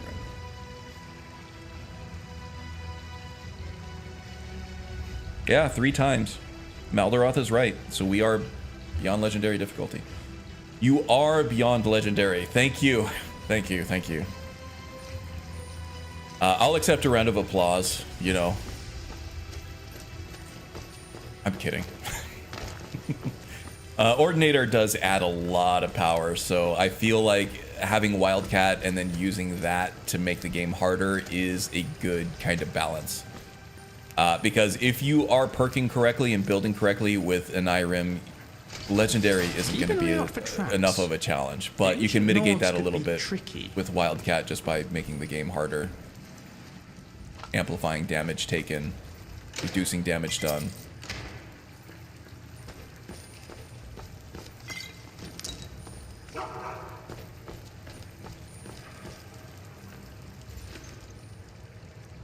Golden Legendary. I've never played Hearthfire or Hearthstone. Definitely played a lot of Hearthfire. No Hearthstone. I should check it out sometimes. I'm not averse to card games. One thing I am averse to is card games and other video games. A lot of people love that stuff, like Gwent. And there's one in Final Fantasy VII Rebirth now. It's like, oh, I just get like a sick feeling in my stomach every time it forces me to play a card game in a video game. Just let me play the video game. Yeah, now we're dealing with these Night Stalkers.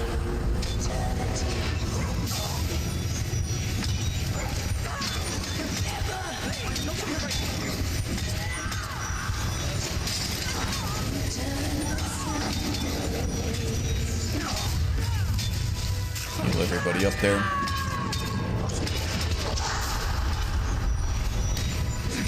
Consecrated ground is gone now.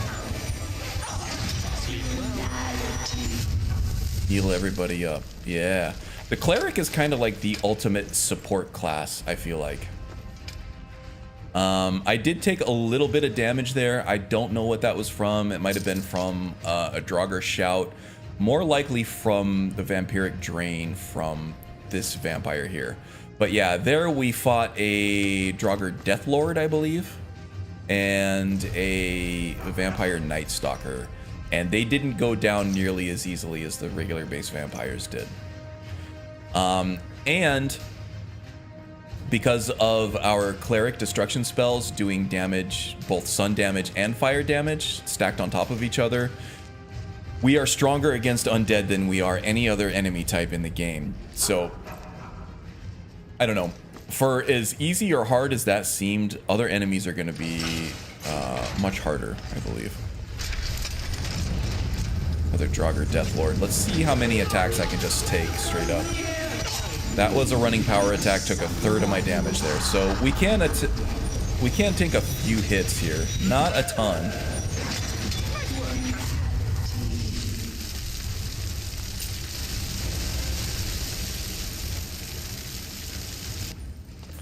That's one nice thing about choosing a name for your character that Lucian actually knows, is he will call you by the right name. He did say, "Nice work, Cassian."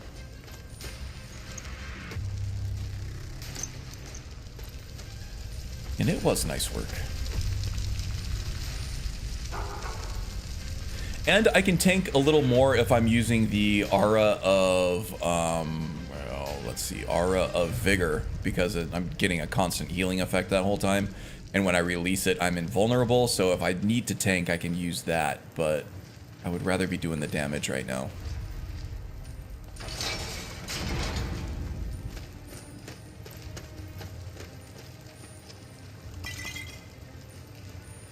Really thought there was going to be a trap there, but I guess there wasn't. If you swap Bleeding Crown for Creep Cluster, you lose Fortify Magic and block, but gain Reflect damage. Okay, I actually don't use Apothecary, and I'm not going to anytime soon. So that might be a hard a hard requirement for me. That I'm gonna miss on that one, because Reflect damage is definitely not something that I have for Alchemy in my game. But that does sound great. Those were all vanilla effects from that other one that you gave me, but it might, Apothecary might be mixing and matching things in ways that aren't available in vanilla. Oh no, I hate it when I'm playing Far Cry 3 and I'm forced to play poker. Yeah. Some of those games are genuinely good, like The Witcher 3 one, was it Gwent? They're genuinely good. They're well designed. If I'm playing a game like that, though, I want to just play the game. I want to work on developing my character or building my character, or getting better at the combat or whatever. I don't I don't want to spend my time playing a card game in an ARPG, you know.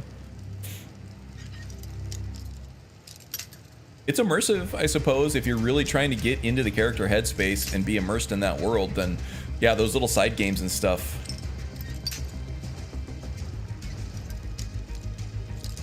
Oh my god, this is a master level lock. This is gonna be tough. Alright, I got plenty of lockpicks now, though. It's just the window on this is so small at such a low level.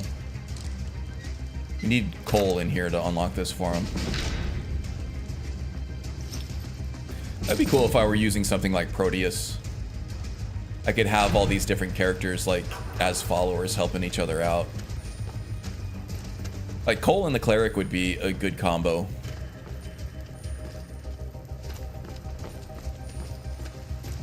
Or the Cleric and any other character would be a good combo, really. Especially the Warrior. Warrior could be the tank. Cleric could be support, and you'd be completely freaking unstoppable. But I'm not running Proteus, and there are issues with Proteus as well that I don't really think I want to deal with.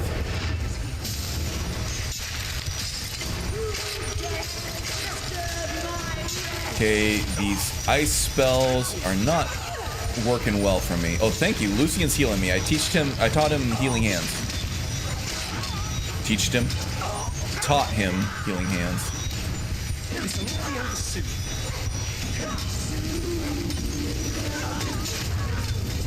Heal everybody up. Yeah, there we go.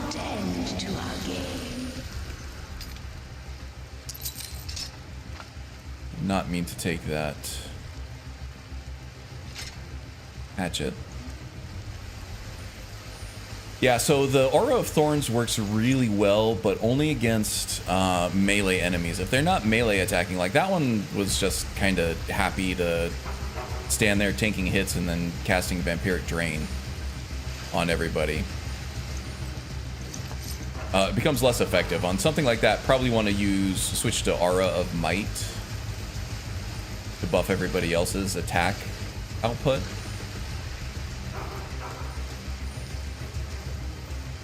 So I'm going to keep that in mind.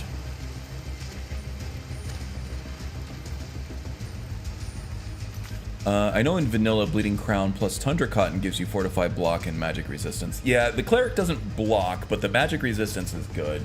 We can mix and match magic resistance with like maybe a Fortify Magic or Fortify Destruction or something, then that would be good.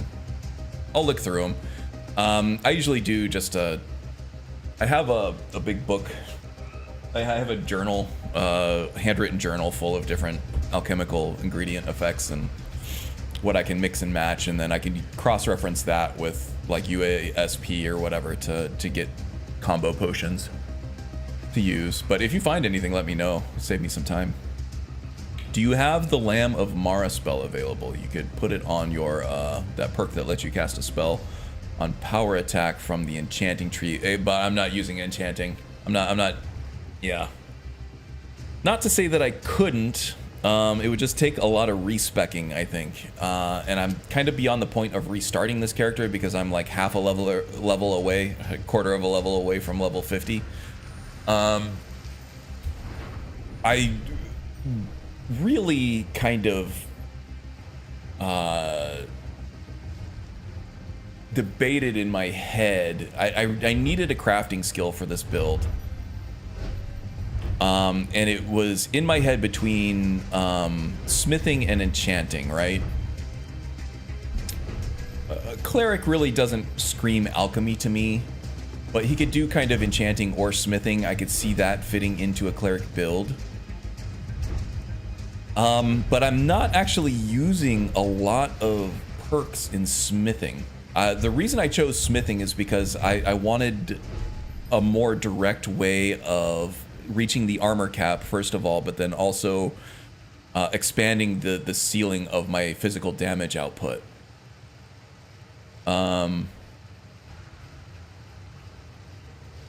So I suppose I could take both as long as one of them is not core, and that would help the character out a lot. But it would kind of... I don't know that it would upset balance too much, really. I would have to put a lot of perk investment into... Well, not a lot, I guess. I could do 1 perk for Mastery, 1 perk for Soul Siphon, and then I could get Spell Scribe. So 3 perks just to get to Spell Scribe. It would also help strengthen my enchantments a little bit if I'm only putting 1 perk into Mastery. Might and Magic. I think we'd want Power Echoes as well if we're leaning into that. So that's 4 to get to Power Echoes. But there is also some good spell sword stuff in enchantment, like Might and Magic. It makes you know, spells in your left hand more powerful when you attack with a weapon in your right hand, and vice versa. 10% more effective, and we're constantly casting spells and whacking enemies with our mace. Thunderstruck, also weapon enchantments are 25% more effective when delivered by a power attack, but we're not actually going to be enchanting our mace because we have a spell that does that for us.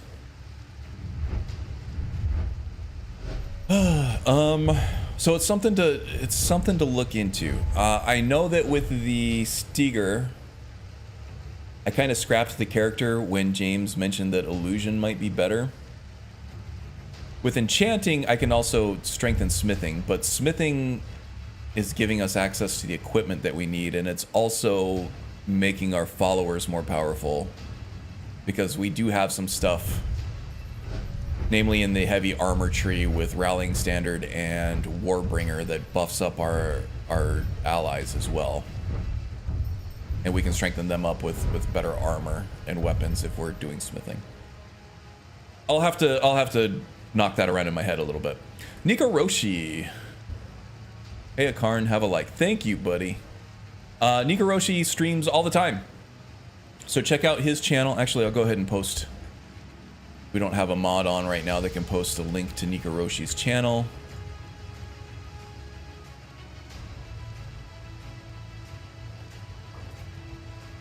I am subscribed to Nico Roshi. I've dropped in on some of his streams now and then, whenever I can.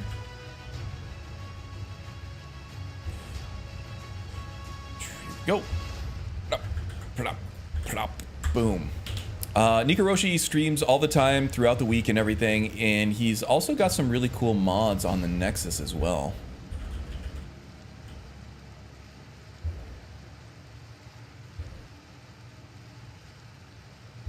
It's a nice weapon pack of some really cool items.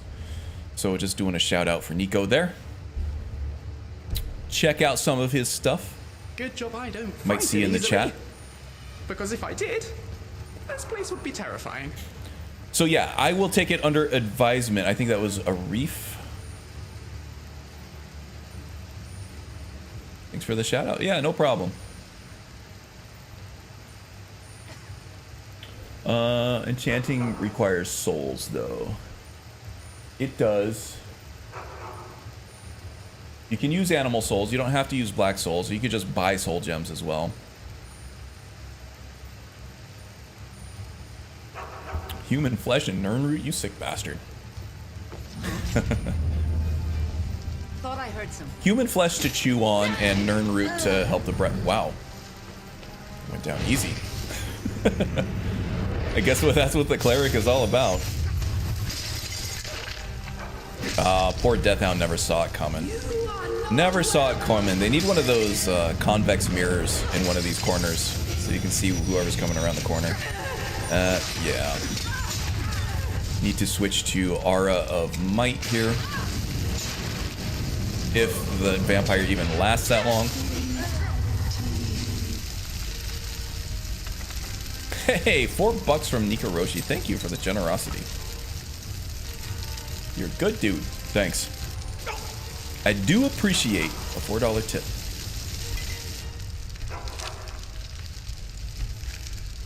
Get myself a tasty beverage or something today.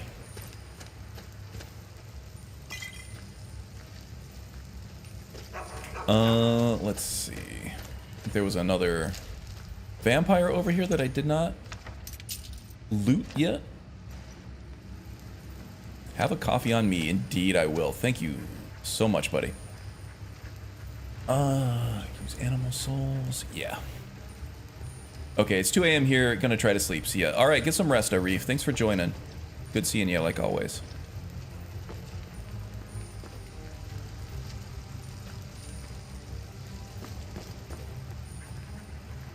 Yeah, the enchanting thing. So as it is now, the smithing, I kind of wanted to get access to all the different heavy armor sets that I had added to the game. Also things like need to have gifted membership options, spread the love around. Perhaps. I'll have to look into it. I've typically been a lot more open to taking YouTube's money than taking people's money directly. I have a pretty good day job, so I'm not doing this for a living. I do appreciate the tips and stuff. That's always nice. It makes me feel like I'm doing the right thing, you know? But then, you know, the subscription stuff, I'm still wrestling with in my head. The main thing is I don't want to pay gate anything, but then people who do, you know, want to pay membership, that would mean that they have to be okay with not really getting anything for it except for just supporting the channel, you know? I'm still rattling around in my head what I want to do with that stuff. But memberships might just be a good way for people who want to support the channel to be able to support the channel. We'll see. I have to see how I feel about it. Some of my steaks are ready. Eating while cooking the rest. Awesome. Some of your steaks. Having steak tonight, huh? I love a good steak. All right, I'm gonna bounce. I've got things to do. Yeah, no problem, nobody. Take it easy, man. See you around, all right? Okay. So yeah, the reason why I took, another big reason why I took Smithing Mastery was so that I could craft some of the modded armor sets that I had added to the game that I thought were gonna, you know, look really cool on this character. But I've kind of landed on this set, the Dark Knight set, and it's really cool. I kind of just, I like it better than most of the other ones, right? The thing with the Dark Knight set is you only need a steel mastery in order to craft it, but it takes a bunch of ebony ingots, so you're not limited by skill, by smithing skill, as much as you are just, you know, being high enough level to obtain the materials to craft it from vendors, or being able to get access to an ebony mine, which is not as hard if you already have access to the Orcish strongholds. There's one in East March that gives you all kinds of ebony ore, and then of course you can also get into Raven Rock Mine fairly easily in Solstheim once you can get over there, and you get access to a lot of ebony there too. So now, because of all that, I really don't need access.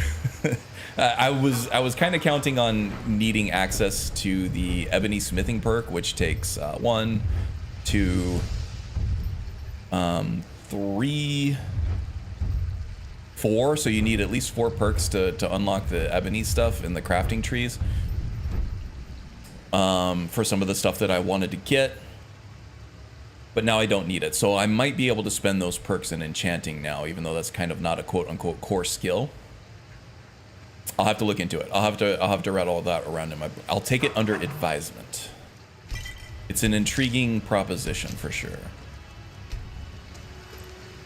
Not that I think I'll need it, but it could help the build.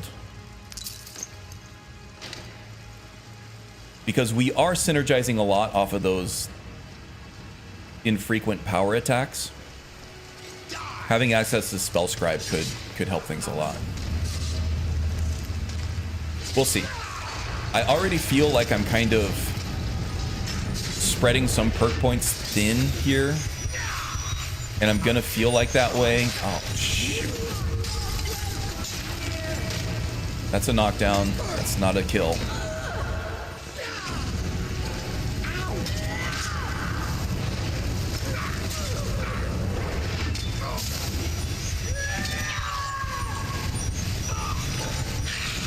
This is the Healing Aura spell.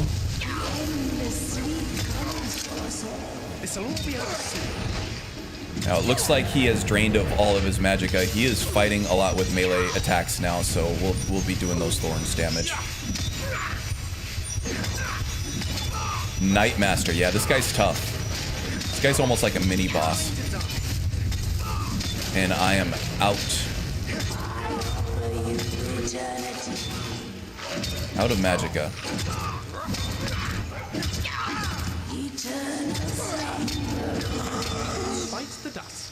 All right, how's everybody doing? We need some healing after that. Let's heal everybody up.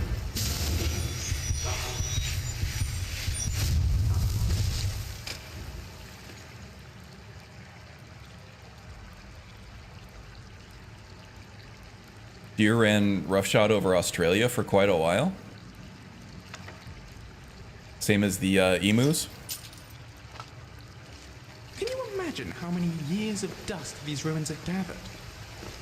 If you piled it all up, I wonder how much it would weigh. Are you in Australia, N King? I did not know that. So are you saying you got a bunch of deer steak in the freezer that you're cooking up? Some venison? I had some good venison in Wyoming where I got married. Nice fresh meat. Good stuff. I'll never tell you anything, vampire. My oath to Stendar is stronger than any suffering you can inflict on me. I believe you, Vigilant. And I don't think you even know what you found here. So go and meet your beloved Stendar. Are you sure that was wise, Lokio? He still might have told us something. We haven't Oh, okay. I can never. I think I throw this lever every single time I come. No, I'm in Oregon, but I remember that fact about deer from Crocodile Hunter. Oh, okay. Deer were an introduced species, and the Australian wildlife was not ready yet. Oh, so they became invasive. Okay, because I remember they had a big problem. They had like a full-scale war against the emu population there for a while too. This deer steak is nice, actually. Yeah, I like deer steak. A lot of people prefer beef to deer, but there is a case to be made for venison, just as just having some variance in your meat. Venison can be really good.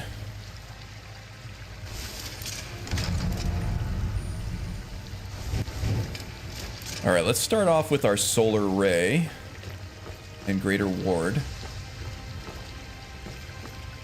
Wow, they really didn't leave this guy with much, what was I gonna say?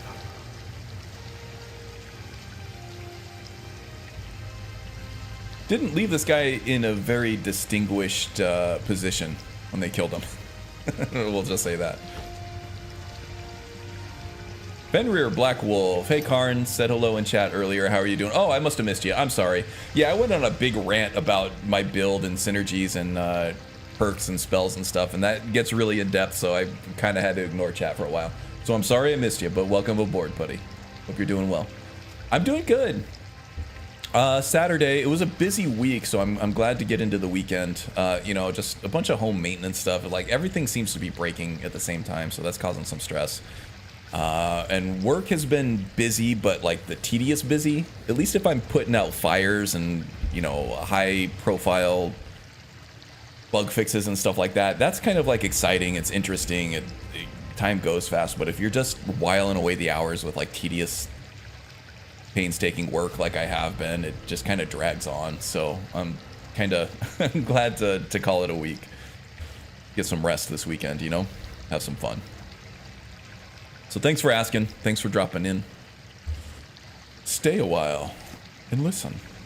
All right, so switching to the ward and solar ray here, just in case we have some. Something out there. Yeah, we got some mages here. Get some restoration training too on the wards. Wow. Okay. These guys are just eating through my ward. Is this a steadfast ward or a greater ward? I thought it was a greater ward. These things are pretty tough. And yet, it's just getting worked.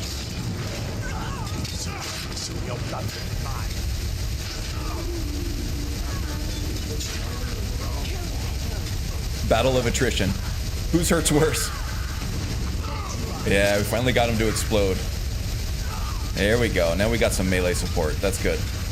Must have got through the thrall. Yeah, he's dead. Magical pools are holding up well. Oh, man.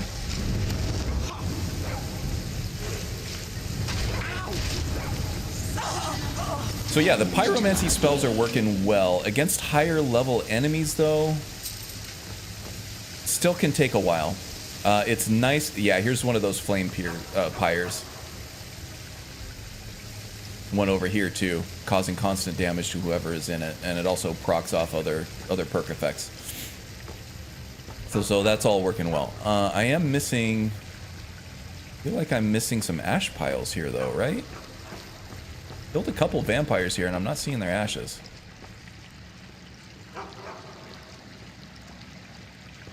If we die here, do you think we stay dead? Perhaps best not to think about it. This always looks so painful.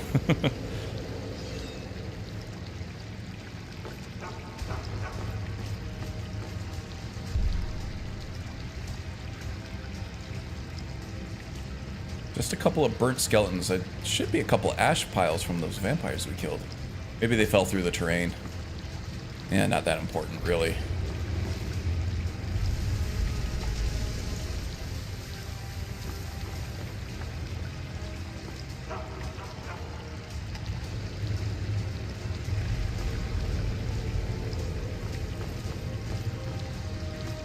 Just connect the dots. Playing Vampiric Gothic Connect the Dots. Anybody got any fun plans for the weekend? I don't think I have much going on. We're gonna have some co-workers over for a game night tonight, but then my boss's son got COVID, so we had to postpone a couple weeks.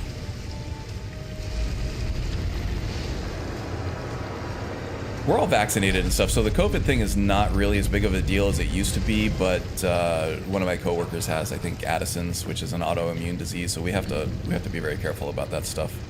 And also with my wife feeling under the weather last couple of days, we kind of didn't feel comfortable having people over, so a lot of stuff going around the area lately. Who sent you here? Got a double football match on Sunday and Wednesday versus Forest and Liverpool. Nice. So you're gonna be watching some football, huh? That sounds good. Different kind of football Sunday for you than it is here in the States. We're gonna be without football for a while, I think. We got basketball, so my Phoenix Suns are doing very terribly, especially considering the payroll that we have going on. We got a new owner in who was just, you know, spending money like crazy. I was expecting someone like me. Trying to get to a championship, but kind of sacrifice the core of the team identity just to bring in like overpriced veterans, and it just completely shot our future to hell. So I don't know. They're probably not going to do much this season. We'll see what they do in the off season. Baseball's coming up soon, though. We have a spring training season coming up soon, which is fun. We have spring training fields just right down the street. We gotta buy some tickets to at least see one game, buy a hot dog, watch some baseball. Diamondbacks are looking good this off season too, so hopefully Vampire. Yes. hopefully we'll have a good season. How was the most boring Super Bowl? We've also had some awkward situations included. Yeah, no. I mean, if you're an Eagles fan, then yeah, you probably had a good time. Or if you got sick of seeing the Chiefs in the Super Bowl, then you probably had a good time seeing them get their butts kicked. But it was not a good game at all. For people who didn't really have a lot of skin in the game, just wanting to see an entertaining game, that was not it. Hey, there's the wind. The wind blew in. How's it going, wind? Hope you're doing well. The Dawn Guard would want me to kill you. Not fond of vampires, are they? I'm not really Well, look, either. Kill me, you've killed one vampire. But if people are after me, there's something bigger going on. I can help you find out what that is. Now, I have not roleplayed anybody distrustful of Serana before, because Serana is just very likable, right? She's not particularly friendly, but she is, she's good with her words, and she has just an air of kind of charisma to her and a calmness that other vampires don't seem to have. She has the chill that other vampires don't. So not a lot of my characters have an issue with Serana, but this character might.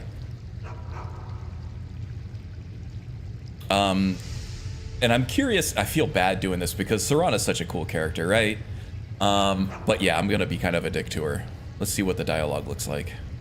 I was going to say the same thing to you. All right, so My to be like family used that. to live on an island to the west of Solitude. I would guess they still do. By the way, my name is Serana. Good to meet you.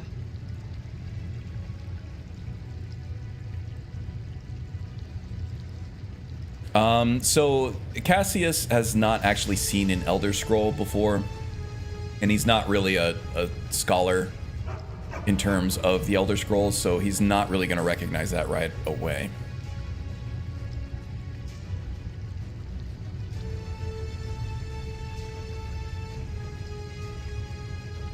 How long were you in Good there? question.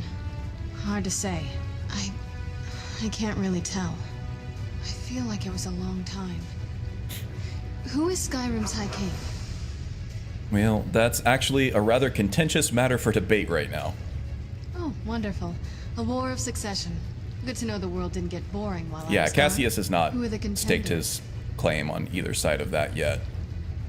We talked about it before. He would probably go Stormcloak if he were forced to, just because he is a man of the 9, not of the 8. The Empire supports Elisif, but there are many in Skyrim loyal to Empire? Ulfric.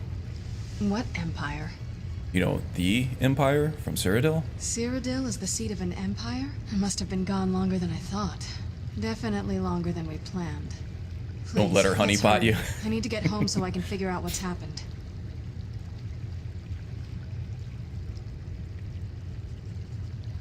Doing okay, good.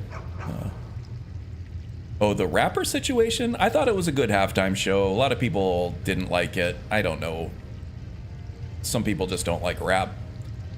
Some people don't like that side of culture. But no, I thought it was a decent show. I didn't mind it.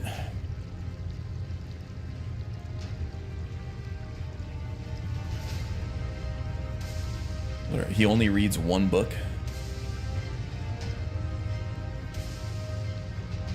Let's see here. Any idea how to get out of here? Your guess is as good as mine. This place looks pretty different from when I was locked away.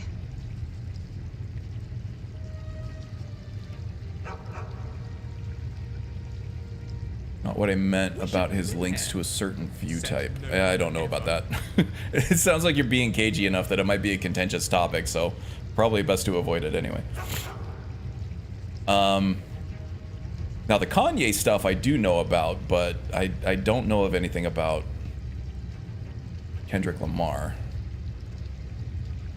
Let's see. Why were you locked away? Is that an Elder Scroll? Yeah, tell me more about your home. I don't really feel good about traveling into a vampire It's on den. an island near Solitude. Hopefully we can find a boat to take us there. Hmm. It's my family home. Anti-Semitic, Not I the didn't know most about that welcoming stuff. Place, but depending on Can't who's we all around, just get along? I'll be safe there. I like to think of philosophy as a way of conclusively resolving the big questions in life. Yeah, you will. Why wouldn't you be safe there? Let's see. Someone you don't want to see? My father and I don't really get along. Ugh, saying it out loud. Actually, makes it the sound Divines so and Tamriel don't really have a Bible, do Little they? girl who doesn't Like a get unit. along I with think the the father. closest thing to Read that that would be story the 100 monomyth. times.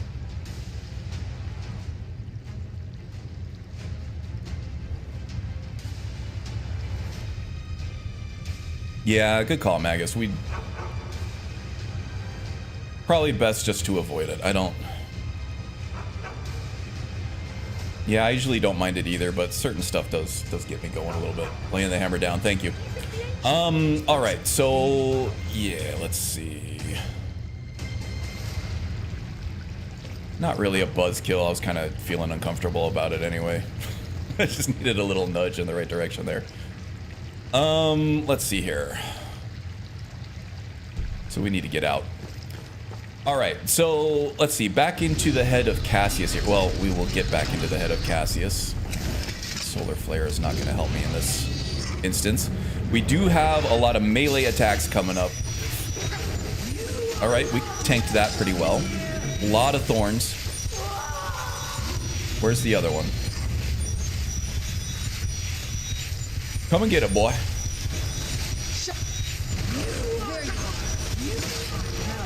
Yeah, all that thorns damage. That's amazing. Melee attackers have nothing on us, especially undead ones. As long as they don't just kill us outright in like 1 or 2 hits, and we can survive an attack, the thorn stuff does really well. Well, there's an ecclesiarchy, and also they have an imperial inquisition, and all the imperial citizens do get taught the imperial creed and teaching of the divines. Yeah, treat the stream like going to a bar. No politics, no religion, no fine. I like that. I like that. Just so much of it is shoved down many people's throats on a daily basis. I don't want to deal with it while I'm playing Skyrim, you know? All right. So, yeah, this Thorns damage on this Aura of Thorns stuff is really, really powerful. So every time those gargoyles attacked me, and since they weren't killing me outright, and I was able to tank a few of those hits, 137 fire, 137 thorns. I don't know if gargoyles actually get... Are they affected by sun damage?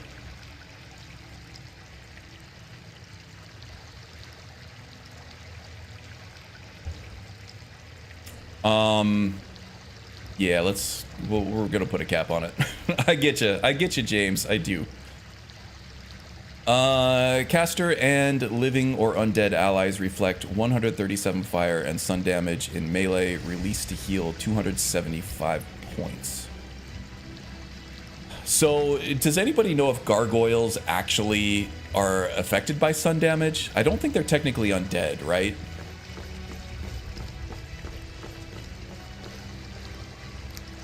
So many ruins in Skyrim. More than there are But houses, anyway, they it were feels taking like. a lot of reflected damage back. They were pretty much dead as soon as they hit me, which was cool.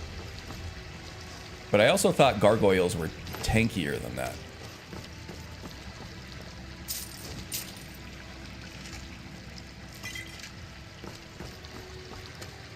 This feels like the right way. I was starting to worry.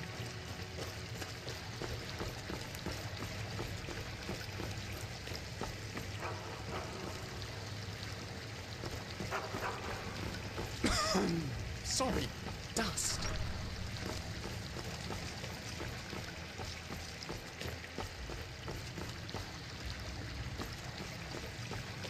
Okay, so we got more melee attackers, so we're gonna go right back to Aura of Thorns. I don't think there's gonna be... Gargoyles are very magically resisted, but I forget what the weakness is. Okay.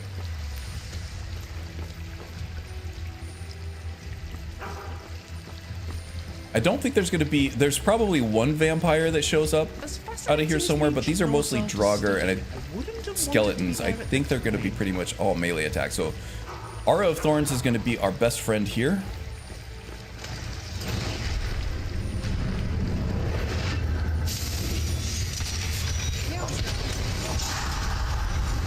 Yeah, go ahead. Oh my god, he hit me hard there.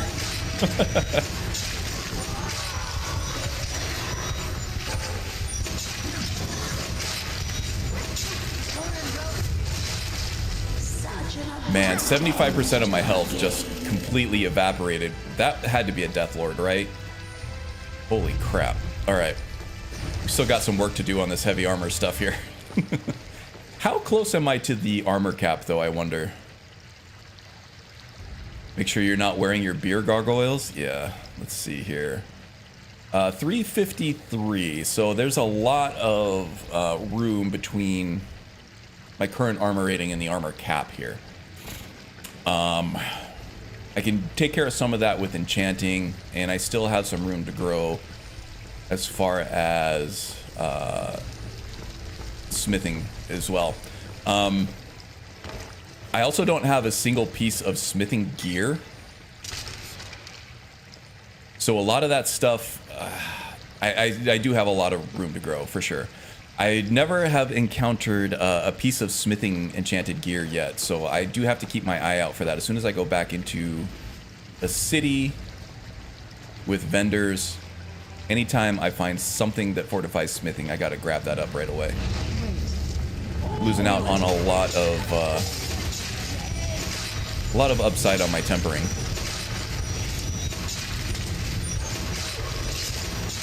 He hit me and then died instantly. See if I can get close enough to this guy. We got a dragon priest here too.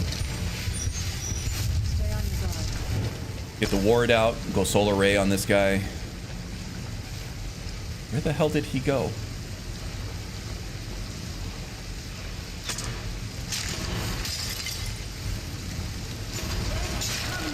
Ah, there he is. I see you now. Oh, that's gonna take a while. And I am running out of ammo anyway. Or not ammo, magicka.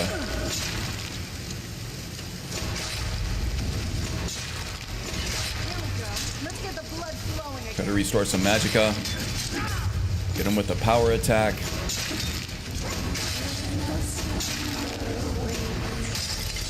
We got the magicka back. I think I have some elixirs of destruction. Oh, we have one left. Okay. That could help. Sorry, Serana. Being a little cagey here. It's all over the place.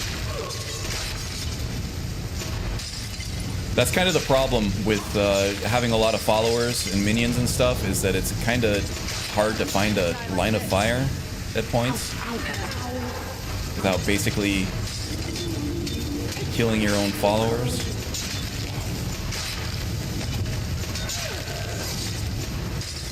That guardian spirit, that spirit guardian, is coming in with those forward power attacks, just knocking the dude right out of my line of fire.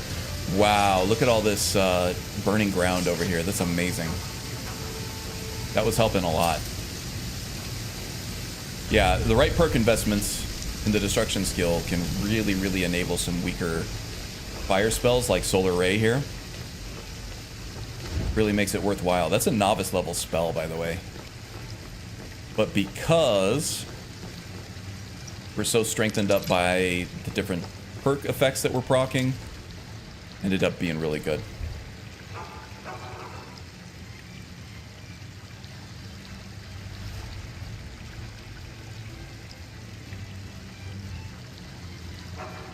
This one just watched Boone go through here with his Argoni. That one's another one that's in my watch later queue that I haven't watched yet. That's going to be a tough run with that Argonian for sure.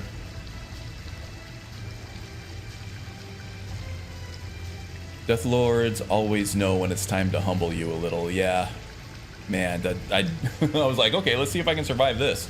And I also don't remember the last time I quick saved, so that would have been a tough death to deal with, I think. Can Ray Zombie bring back a Dragon Priest? I don't think so, because I think Dragon Priests turn into ash piles. But that would be cool if you could. Yeah, this is the ash pile for the Dragon Priest here.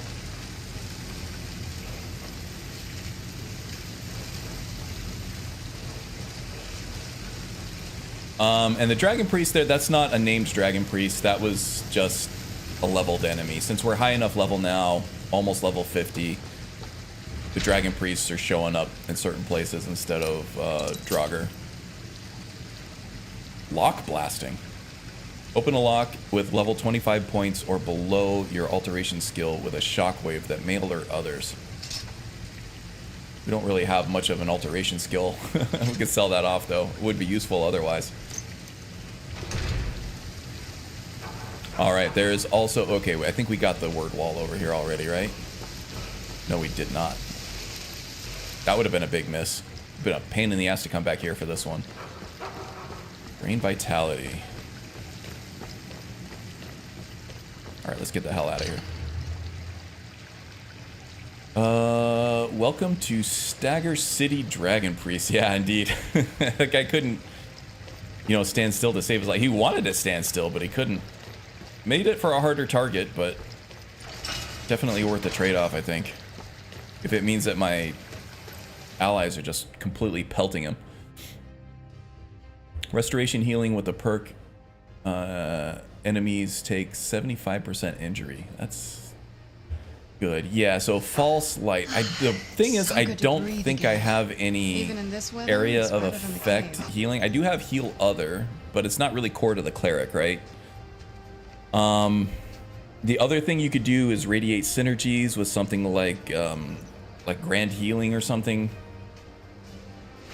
And with false light, all of the radiating restoration healing energy that's coming off of all of your followers will, you know, be applied to the enemies as damage. It's a very, very powerful tactic. All right, we need to get to Icewater Jetty. So we have kind of a long hike here. Now, this encampment is added by the Leviathan Axe mod, and I might remove this mod from my load order because it's a good mod. The Leviathan Axe is really cool, and it's very upgradable, especially for like a warrior character that doesn't have a lot in the way of enchanting. It gives you a little bit more of a way to customize your weapon that only enchanters get access to otherwise. The problem with it is it's not available on Nexus anymore, so if I put it in a build, nobody else can use it. No, it's melted. Were you gonna say something disgusting? I don't like you looking at me like that. He's got no shame whatsoever. Take all the jewelry. But yeah, this is one of the waypoints added by that Leviathan Axe mod. This one gives you the world between, the realm between realms, which gives you another fast travel mechanic. It'd be cool if we could use this to get over to the Solitude, but I don't have the Solitude waypoint. Which mod? Oh no, there's a few. I have it available. It's just the author took it down off of Nexus, so the only way to get it is through like black market back channels. I have the mod. I don't need the mod, but it's been taken down. So I don't know that you can actually find it, but let's do this. There are several other ones available, but it's not this one. It's the Dwemer Artifacts one.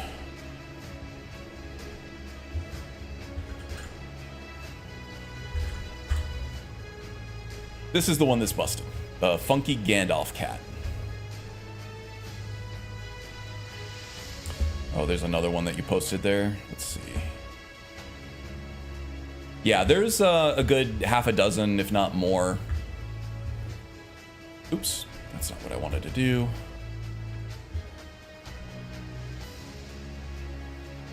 Oh, that was mine. There's one that you can actually throw. Oh yeah, that is the Dwemer Artifacts. So yeah, it looks like it is available through the archive system. Cool. Becomes kind of a pain in the ass for a build guide, but I suppose I could put that in the description of a YouTube video, and since it's a public archive, we can't really do anything to complain about it. And it might still be available on like Bethesda.net and stuff too. But the mod author took it down, I think, like several years ago now. At least a few years ago. With he wanted to fix some bugs on it. I haven't encountered any bugs with it, but he took the whole thing down to work on it, and then I think he just abandoned it, which is kind of crappy. If you're gonna do a mod and you're going to do some work on it, don't take the whole thing down. Probably works for other people.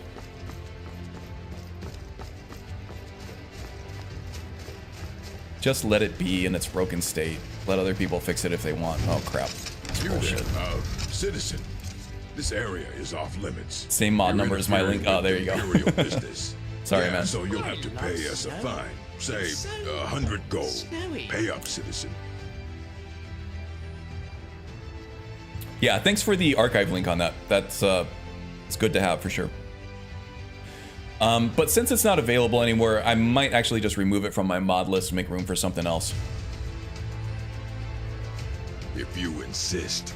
Come on, boys. This'll be fun. Simplify the world landscape a little bit too. Thanks, Lucian. Lucian's healing me while I'm healing him. We're all singing Kumbaya.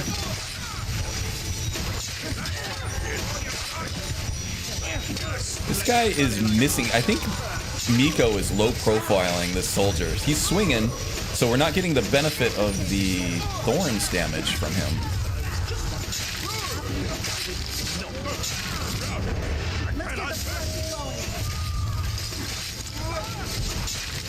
Oh no, you don't. The endless sleep comes for us all.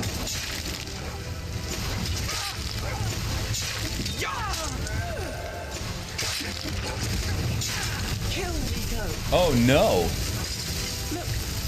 I'm not doing the Shadow of Skyrim thing. I'm just reloading the damn save. Jesus. What the hell did I get hit with? I don't even know what I got hit with.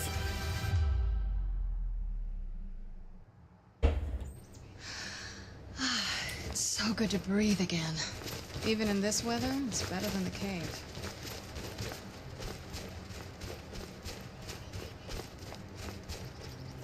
It was definitely some kind of fireball or something. That was a mage bandit.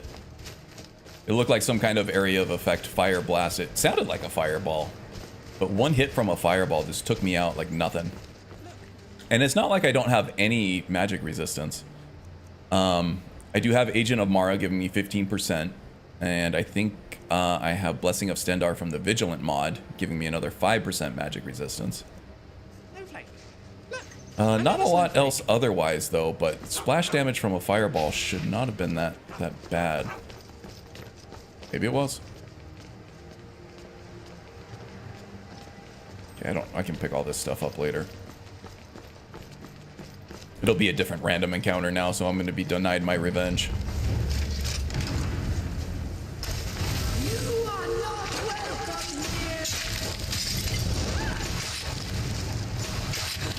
What do we have here? Is this a Bosmer? No bow.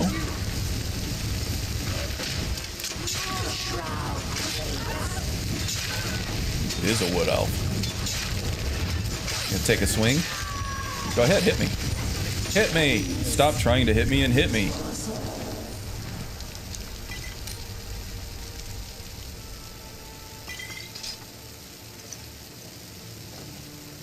Pretty good equipment on that random wood elf. But now I'm over encumbered.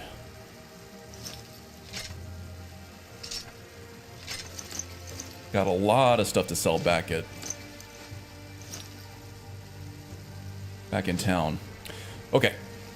Now, let's see. We got about 20 minutes left in the stream window here. Let's see if we can make it to Icewater Jetty at least. If not all the way to Castle Volkihar.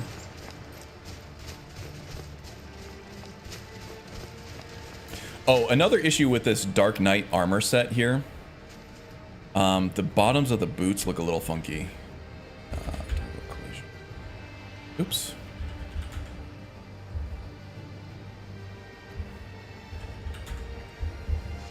So if we toggle collision, look at the underside. Oh, they're not that bad. They look worse when they're actually running, but they don't look too bad. I would have expected some kind of like tread or some kind of like rounded edges or something on there, but yeah, not as bad as they look when they're actually running.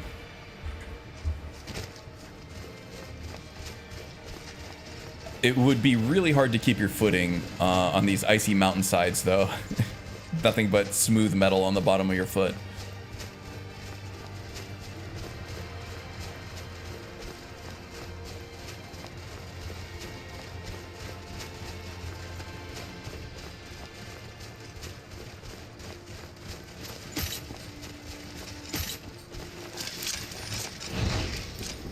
Alright, you guys want to fight? You gotta fight.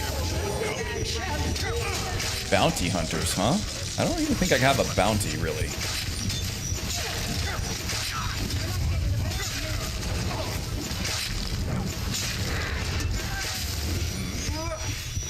Alright, let's see if we can trigger her to take her knife out. Nope. Such an abrupt end. Just dead anyway.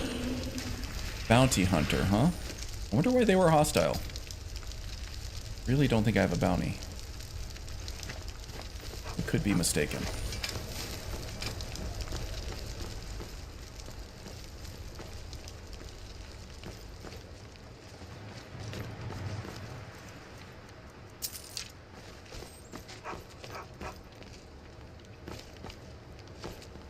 The Lordstone. Sounds a bit fancy. Doesn't I it? call it the Kingstone or the bestest stone ever. I'm skeptical. I mean, it's pretty good. It's not the greatest. So with the Skyrim overhaul, Andromeda specifically, this one,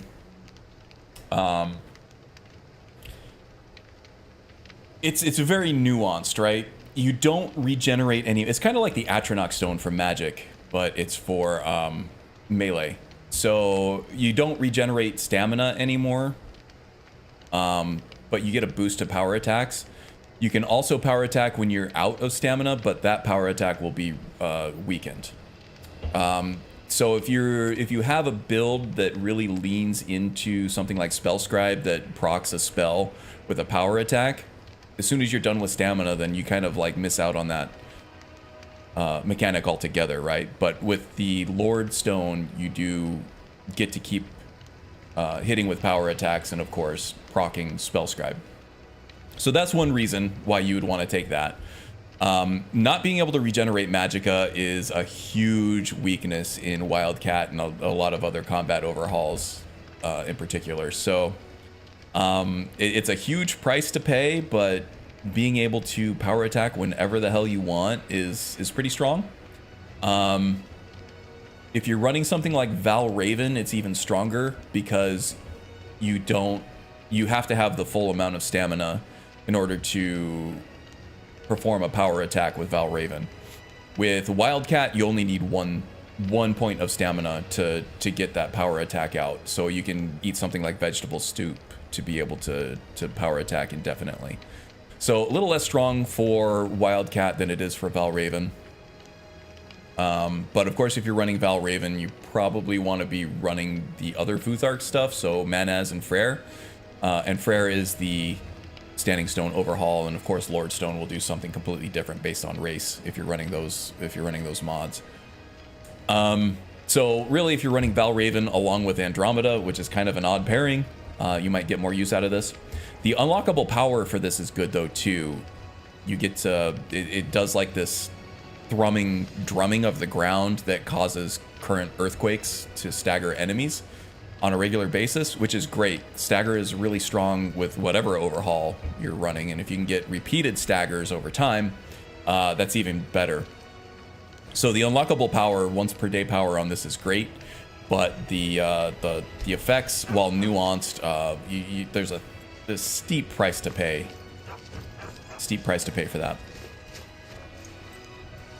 You're much better served by having like regenerate stamina effects on your gear, or by popping potions for that all the time, or just by managing your stamina better. We got a frost troll. This guy's gonna go down easy. Easy. We're all about the fire spells. Actually, let's hit him with power attack. We'll switch over to solar ray. Just pop this guy with fire explosions and pyres. Oh. Didn't get an explosion that time though. Just never procced for me. Yeah, a lot of fire damage though. I love it. Yeah, I was saying earlier, like, fire damage is strong in Ordinator, but I think the main thing about Ordinator Pyromancer is just the spectacle involved. There's just flames and explosions all over the place all the time. It's cool stuff. Really, Serana? The fox? I mean, I guess.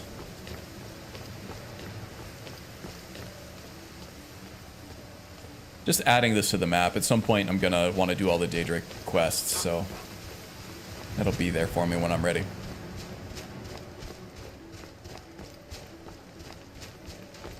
All right, let's see if we can get to Icewater Jetty in 15 minutes.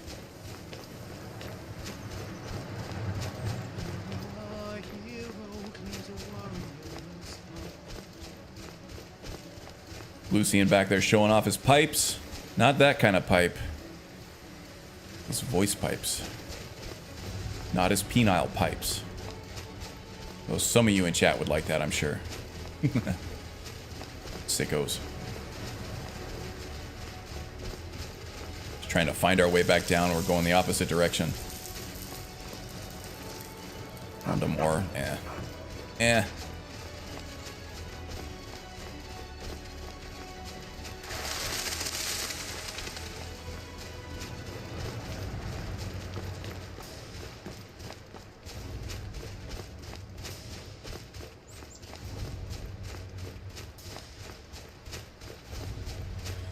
Okay. So this is going to spit us out back toward the Hall of the Vigilant that got sacked by the vampires when... way back when the Dawn Guard expansion finally got activated. It's usually, I don't know, I want to say we're around like level 10 or so, which is probably under-leveled for starting this quest line. But they let you do it anyway. Of course, depending on your build, you know. Some level 10s can handle it. You gotta use a lot of broken, exploity stuff, though. The Dawn Guard expansion is, it's quite a bit tougher than the vanilla game, I think. Just overall.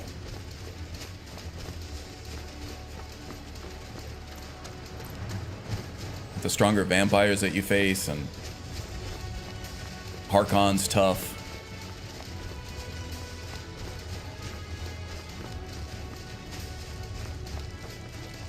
Snow elf that you fight, that can be a tough boss fight at lower levels.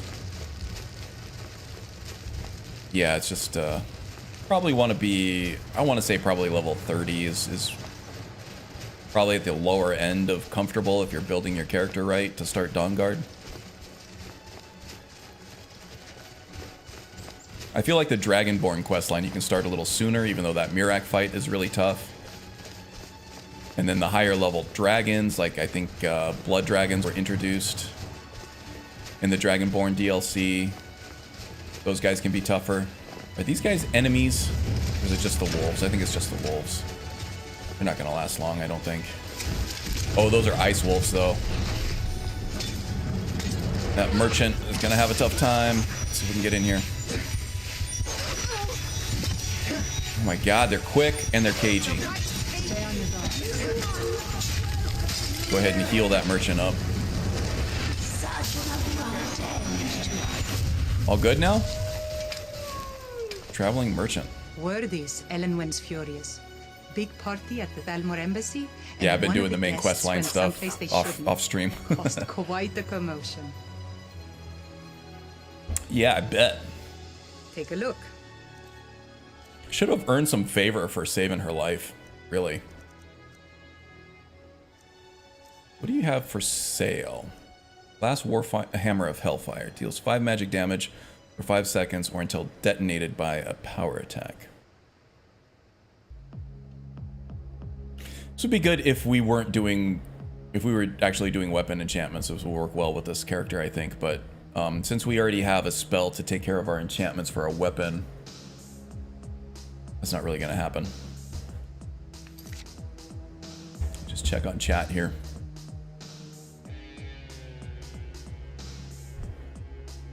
All good, all good.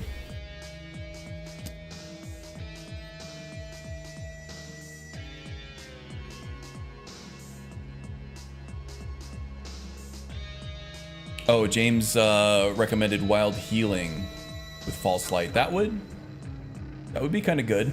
I'm getting kind of the same effect though with some perks here. All right then. So in the restoration perk tree, we have what is it? What is it called? Descending Light. And then if you strengthen up Descending Light and go through everything, you get Sacred Flame, which will hurt you, or I'm sorry, heal you, and Ashes to Ashes, which will actually hurt your enemies if they're undead. So while Wild Healing and the False Light perk will hurt anybody in combat, this one does kind of like the same thing with perks, but just for undead.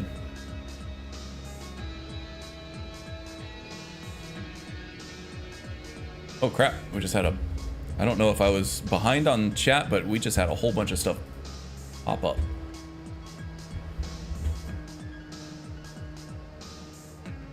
Holy crap, I missed a whole bunch of stuff.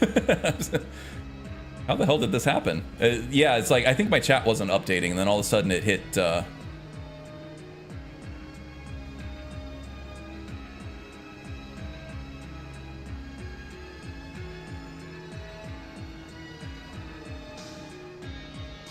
Okay. Yeah, I got some stuff to catch up on. Yeah, my chat was paused for whatever reason. You just need to go through the archive system, but you should be able to... understand that out. Yeah, no, I don't think there's anything. That was why, like, there was kind of a big exodus from Nexus a while back, was that now that these mods were being archived for collections purposes, that they were always going to be available, and there was no real way to remove it. I think they still kind of have exceptions every now and then. They will completely remove mods at special requests and only after you whine a whole bunch. But I think the most of that conflict has blown over now, and anybody who puts a mod up on Nexus should know that it's there forever. And you can hide it, but it's not going away. If somebody has the link to the archive, then they can get it. That's available. Wabbajack uses those all the time. Yeah, for sure. They just might be much less popular because you're not going to be able to discover them on the Nexus itself. As long as someone has it, it's available and not wrong to use, illegal. It's just perfect. Yeah, no, I get it.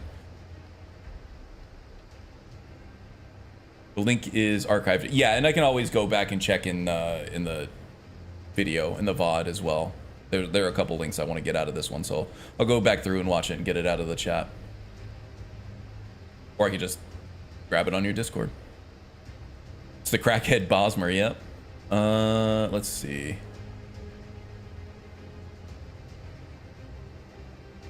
Yeah, sorry, I wasn't responding to anything because my chat wasn't updating. I thought you guys were just being quiet.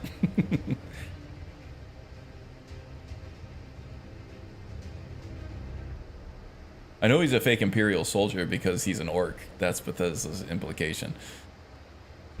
Yeah, and then they do. Yeah, no, that's why it's funny because, yeah, there seems to only be Empire or Imperials, and then a few Nords are the only people they use in the Empire side of the Civil War. But there definitely should be orcs in there too. Probably some elves as well, and you just don't see them. There are mods for that though. You're still going nice. This is Panic Monk. I thought So I imagine you're going to be wrapping stuff up shortly. Yeah, in the next few minutes here. Tom. Silent Echo. I've had boots where the bottoms of the feet will clip through. It's funny. I've seen that before too. Actually, with some body mods and some wacky body slide versions of some armors, I've had actual nipples poking through the armors. So it's like, what are those little pink things sticking out of the chest piece of the... Oh, those are nipples. Crazy, crazy. Dude is kind of squishy. Well, we addressed that earlier, actually. It's because I'm running Beyond Legendary on Wildcat. I've been making the game harder by enhancing enemy damage. So it would be more, I guess, indicative of what most people are running if I took this back down to 3 times damage, but I've boosted that up to 4 times damage. So enemies are doing more damage than they usually do on Legendary difficulty, and I'm doing less damage than I'd be doing with Wildcat right out of the box too. So yeah, this is actually even harder than vanilla Legendary difficulty. So I'm not as squishy as I would be if I were just running default settings. Especially Wildcat default settings.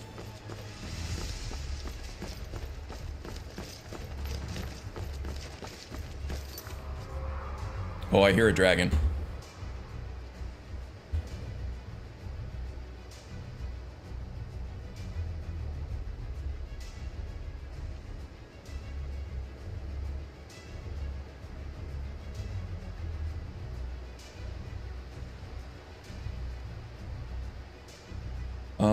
One never finishes renovation on a house, but the kitchen is done, yes. Oh, nice. Yeah, I've had all kinds of house maintenance issues this week. It's driving me nuts. I've had like 3 different callbacks in the last week because they just didn't fix the problem, or they broke something else when they fixed another thing. Or I'm just spending my own time fixing their shoddy fixes, you know. Been a pain. Started out negative to single digits above 100 or 0 Fahrenheit. Very nice to 32 plus today. Yeah, we're rocking like 70 degrees over here. It's been beautiful. Hopefully it doesn't mean we're gonna have a hot spring. I would like to have a nice spring, you know. Hopefully it stays until summer. This nice weather does. First 2 steaks were perfect. Man, now you got me hungry for steaks. Last 2 are pink in the middle despite being charred outside. Need more perks in the survival tree. I like a pink middle. I don't know if that's if venison is safe to eat pink as beef is, but I like my steak medium. Weird seeing man Mayrunes. Seeing man Mayrunes after having a lady Mayrunes in my game for so long. Oh, you have Ms. Mayrunes, huh? Miss Runes.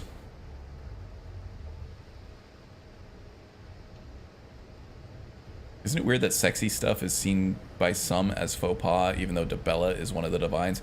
Yeah, Debella's all about the sex, right? No, it's in the game. It is in the game, just maybe not overtly so as in a lot of people's games.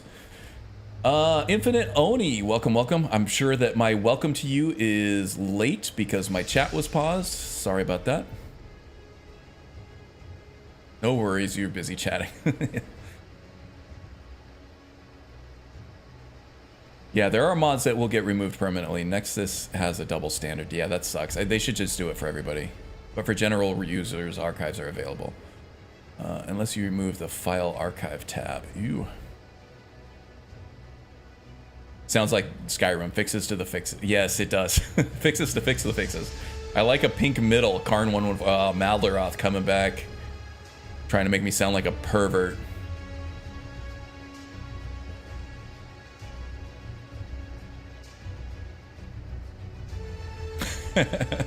You almost said a bad word there on accident. I think in that context it's fine. All good. Started watching your Pure Mage VODs. Okay, good. Cool. Pure Mage is coming along nicely. I'm actually in the process of writing that build guide out now. Okay, now is this dragon going to be hostile? I don't know. Yes, he is. Okay. Blood Dragon. Okay, this is going to be an epic fight. This is going to take a long time, especially if this is a fire dragon.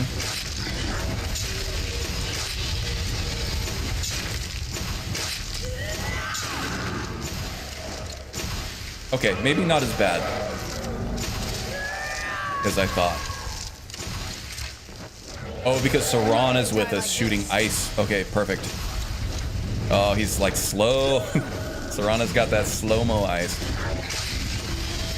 You're not going at me. And I already burned my elixir of destruction on the dragon priest fight. The solar ray doesn't have as much of a range as you would think. It's not like a laser beam that has an infinite range. You have to actually be pretty close. It's almost like a mid-range spell. Still want to keep my distance here. There we go. Now we're getting some of those explosions to proc off. Igniting some ground underneath. Get him, Sarana. Yeah, I fought a fire blood dragon, the one right outside of Karthspire last night. And that dude took forever to kill because all I have at my disposal is fire damage. Man, that, that slow effect on the frost is hilarious with the dragons. Like, he should not be able to stay in the air with how slow he's going. It just does not generate enough lift.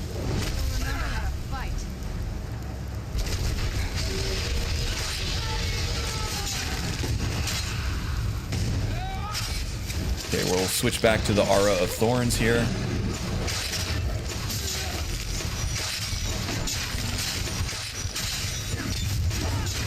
There we go. Once we can get them on the ground, I'm very close to be able to getting Dragon Rend as well. I still have to do the Blackreach thing to go get the Elder Scroll for, and do the whole Lexicon thing for Septimus. But once I get the Dragon or the Elder Scroll, I can unlock Dragon Rend, and then we'll be able to have a much easier time with dragons. With the Greater Ward, I don't have any problem with surviving dragons. It's just with Solar Ray being my only ranged attack, and then whatever my followers are doing with bows and arrows or whatever else they have,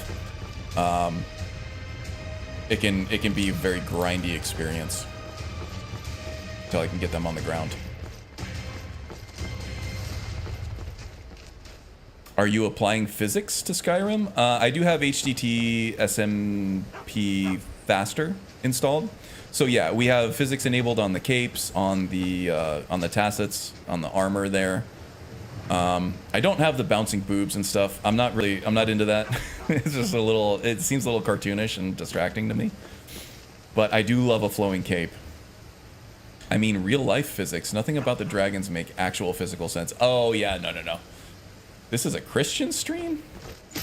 It's not a Christian stream. It's non-denominational. But this is a safe for work stream, for the most part.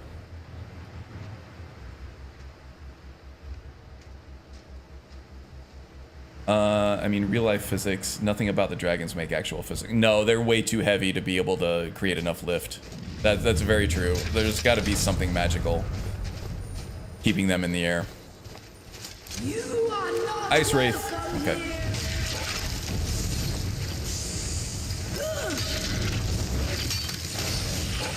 He should go down easy with all this fire magic coming at him. There we go. Safe for work stream? Then am I banned? Academia is safe for work. Unless you just like whipped your dong out or something, you're telling everybody about it, then you probably get banned. I don't know. This is a Saint Alessia stream. There you go. 9 divines, not 1. Fired at Macadamia. Macadamia's nuts? Yes. It was a joke about the slow flying. Yeah, no, I get it. I get it now. It took me a while to get there, but I'm there. We're finally on the same page. I was on a different chapter. Now we're on the same page. What are we fighting here? I thought I saw a wolf running around over here. Probably a wolf chasing a rabbit. Wait. No.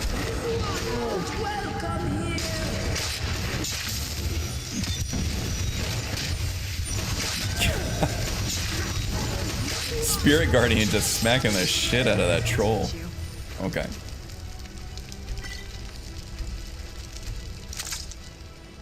Whipping out my ding-dongs like little Debbie.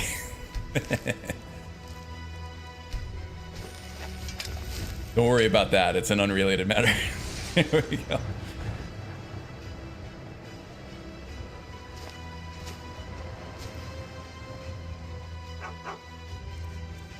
Did someone shorts that line?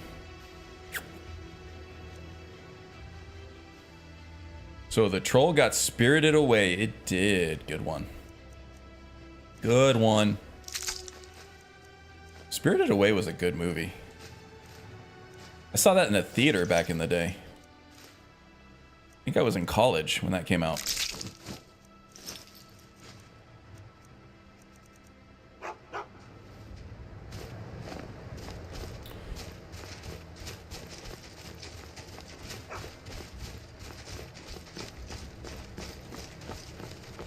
I was enjoying Hostess cakes once, then got kicked out of the restaurant.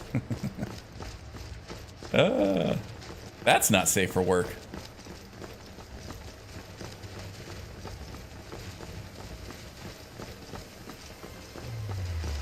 Didn't know you know Boone23? Oh, yeah.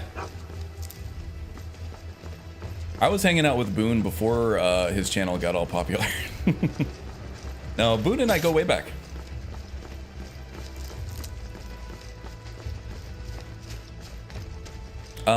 Yeah, even before that collaboration that I did when I introed one of his episodes, we were working together on just figuring out how to grow our channels and stuff like that.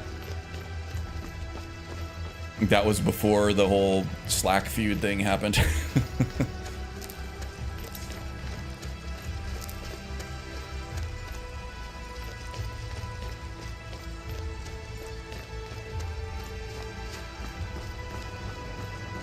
You are the Brute Squad. There we go. Yeah, I want Twinkies now too. I want steak and Twinkies. Steak and Twinkies. That would go together better than it sounds, I think.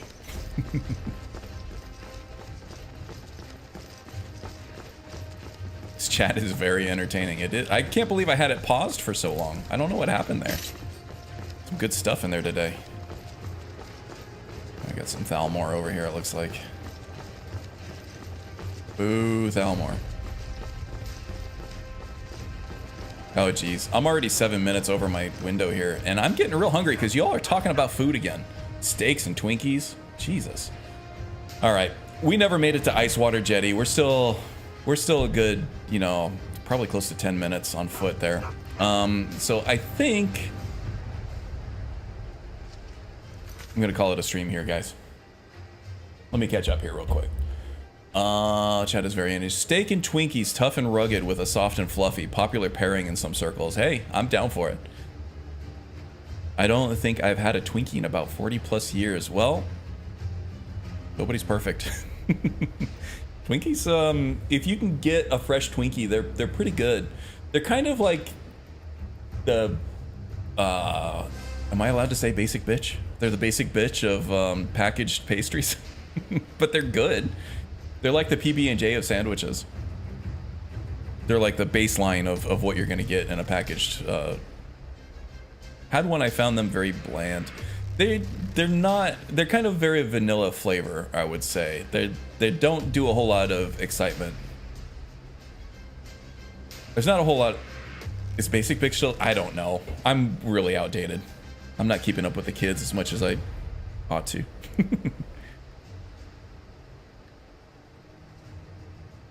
James is on that European candy kick. Yeah, European people and American people have very different tastes for their sweets, I think. in Europe, a lot of like the super high sugar stuff has been banned for. I don't think the kids can keep up with us. Yeah, well, it's kind of true. You should have saw me in the volleyball league the other day, man. I'm running around like a freaking athlete out there, leaving all the kids in the dust. Aging well. Yeah, European stuff is typically now they've kind of banned a lot of the, or at least put like a luxury tax on a lot of the super high sugar stuff that we can still readily get out here. So I feel like a lot of the European people, their tolerance for sweetness has really kind of diminished. And if they eat or drink the American stuff, it's like it's overwhelming to them. It just tastes overly sweet, which is probably a good thing, you know. Yeah, and it's not just Europe. It's like most of the world. We have a lot more sugar content in a lot of our stuff. They never like our desserts, but we get them with Doritos. Oh, they like the Doritos? Doritos are amazing. Love Doritos. Not so sweet in Europe, yeah. I have some friends in Scotland that I communicate with, like in gaming channels and stuff, and they're really big on their Iron Brew over there, which is kind of their soda of choice. And you can order it from Amazon. You can't really find it in the stores here, but it's readily available on Amazon. So I ordered like a small case of it, and it was good. It kind of tasted like the bubble gum that you get in like the baseball card packs. If anybody's as old as me and used to collect baseball cards, it's kind of like it's like a semi-sweet bubblegum flavor is what it tastes like.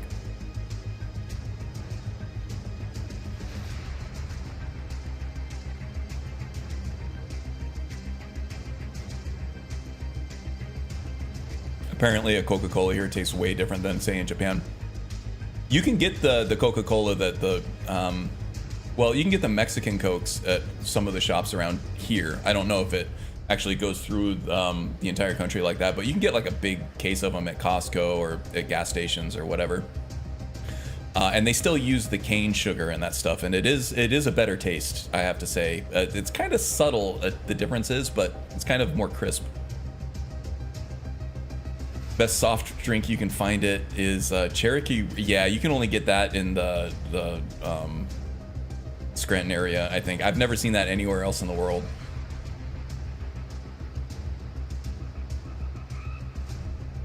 I don't think the rest of the world is allowed to call their soda that anyway. We're back into politics now. We gotta stop. I had a Cherokee Red though. It was pretty good. It's almost like a cherry 7-Up.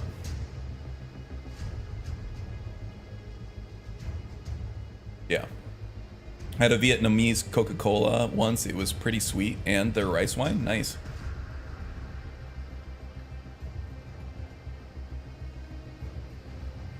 Crystal Club soda here in Scranton. That's like a local soda brewery bottle plant, I guess. Now I can enjoy the rest of Karn's stream that we just ended. It's pop here, yeah. Don't call it soda, call it pop. We're more of a melting pot for the rest of the country here in the Phoenix area. We get people from all over the place, so we tend to kind of not really have an accent of our own, and the local dialect is kind of a mishmash of everywhere. I think most people here call it soda, but we do get some transplants from like Ohio and different Midwest states that still call it pop. And then you get the hillbillies that call it soda pop. You sound like you're from here? Scranton has an accent. I make fun of my wife all the time when it comes out. Oh, Scranton has a thick accent. You don't really... I don't exhibit it as much as a lot of other people do. Scranton has a dialect all its own. They use words that nobody else in the world uses, and they have pronunciations of things.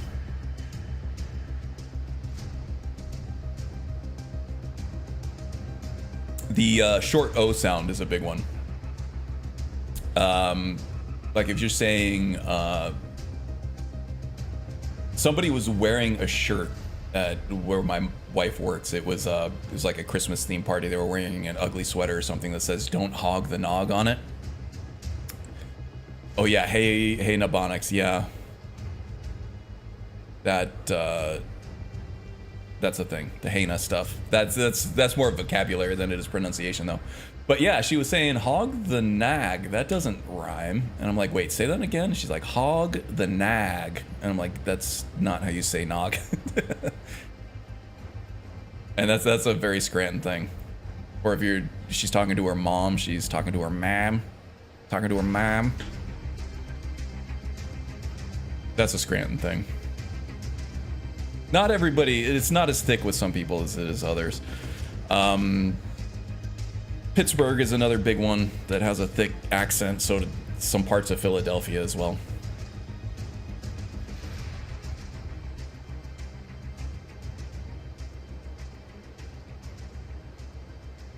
Apparently that's St. Patty's Day is a big deal in Scranton. Huge deal. Yeah, but Arizona is very new as a state, and the developed parts of the city, the more kind of rural and suburban areas here, are extremely new compared to most other places, the vast majority of other places in the country. So we don't have like a lot of that deep-seated culture that includes things like dialects and vocabulary and pronunciations, accents, and things like that a lot of the other parts of the country have. We're pretty vanilla, even with our architecture and stuff. It's all very cookie cutter, which is kind of sad. I do like when I go to different parts of the country, absorbing like their different architecture and a lot of old buildings out there that you just don't see here. Whole new ways of speaking, and people are also a lot angrier, which is entertaining to a degree.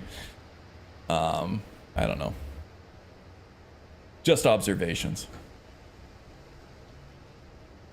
Those are called Witcher sounds. Yeah, they're definitely speaking in tongues.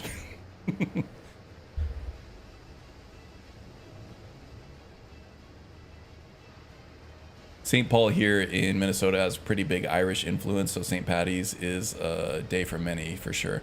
Yeah, and then also any holiday that gives you an excuse to drink yourself shit-faced is a popular one pretty much everywhere, right? Any excuse to just get smashed. St. Patty's Day is a big excuse for that. Imagine if Gotham was next to Philly and Batman had a really strong accent. That would be amazing. We need one now. We need that. Well, there's that. Yep. Use guys. There you go. Now it's coming out.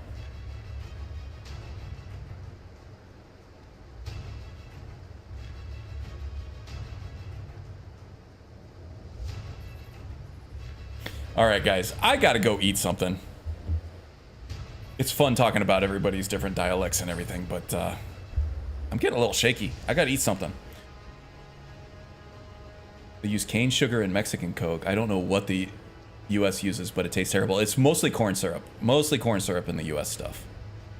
Go eat! Yeah, all right. I'm gonna have a Mexican Coke and some steak. Some steak and Twinkies and Mexican Coke. All right, guys.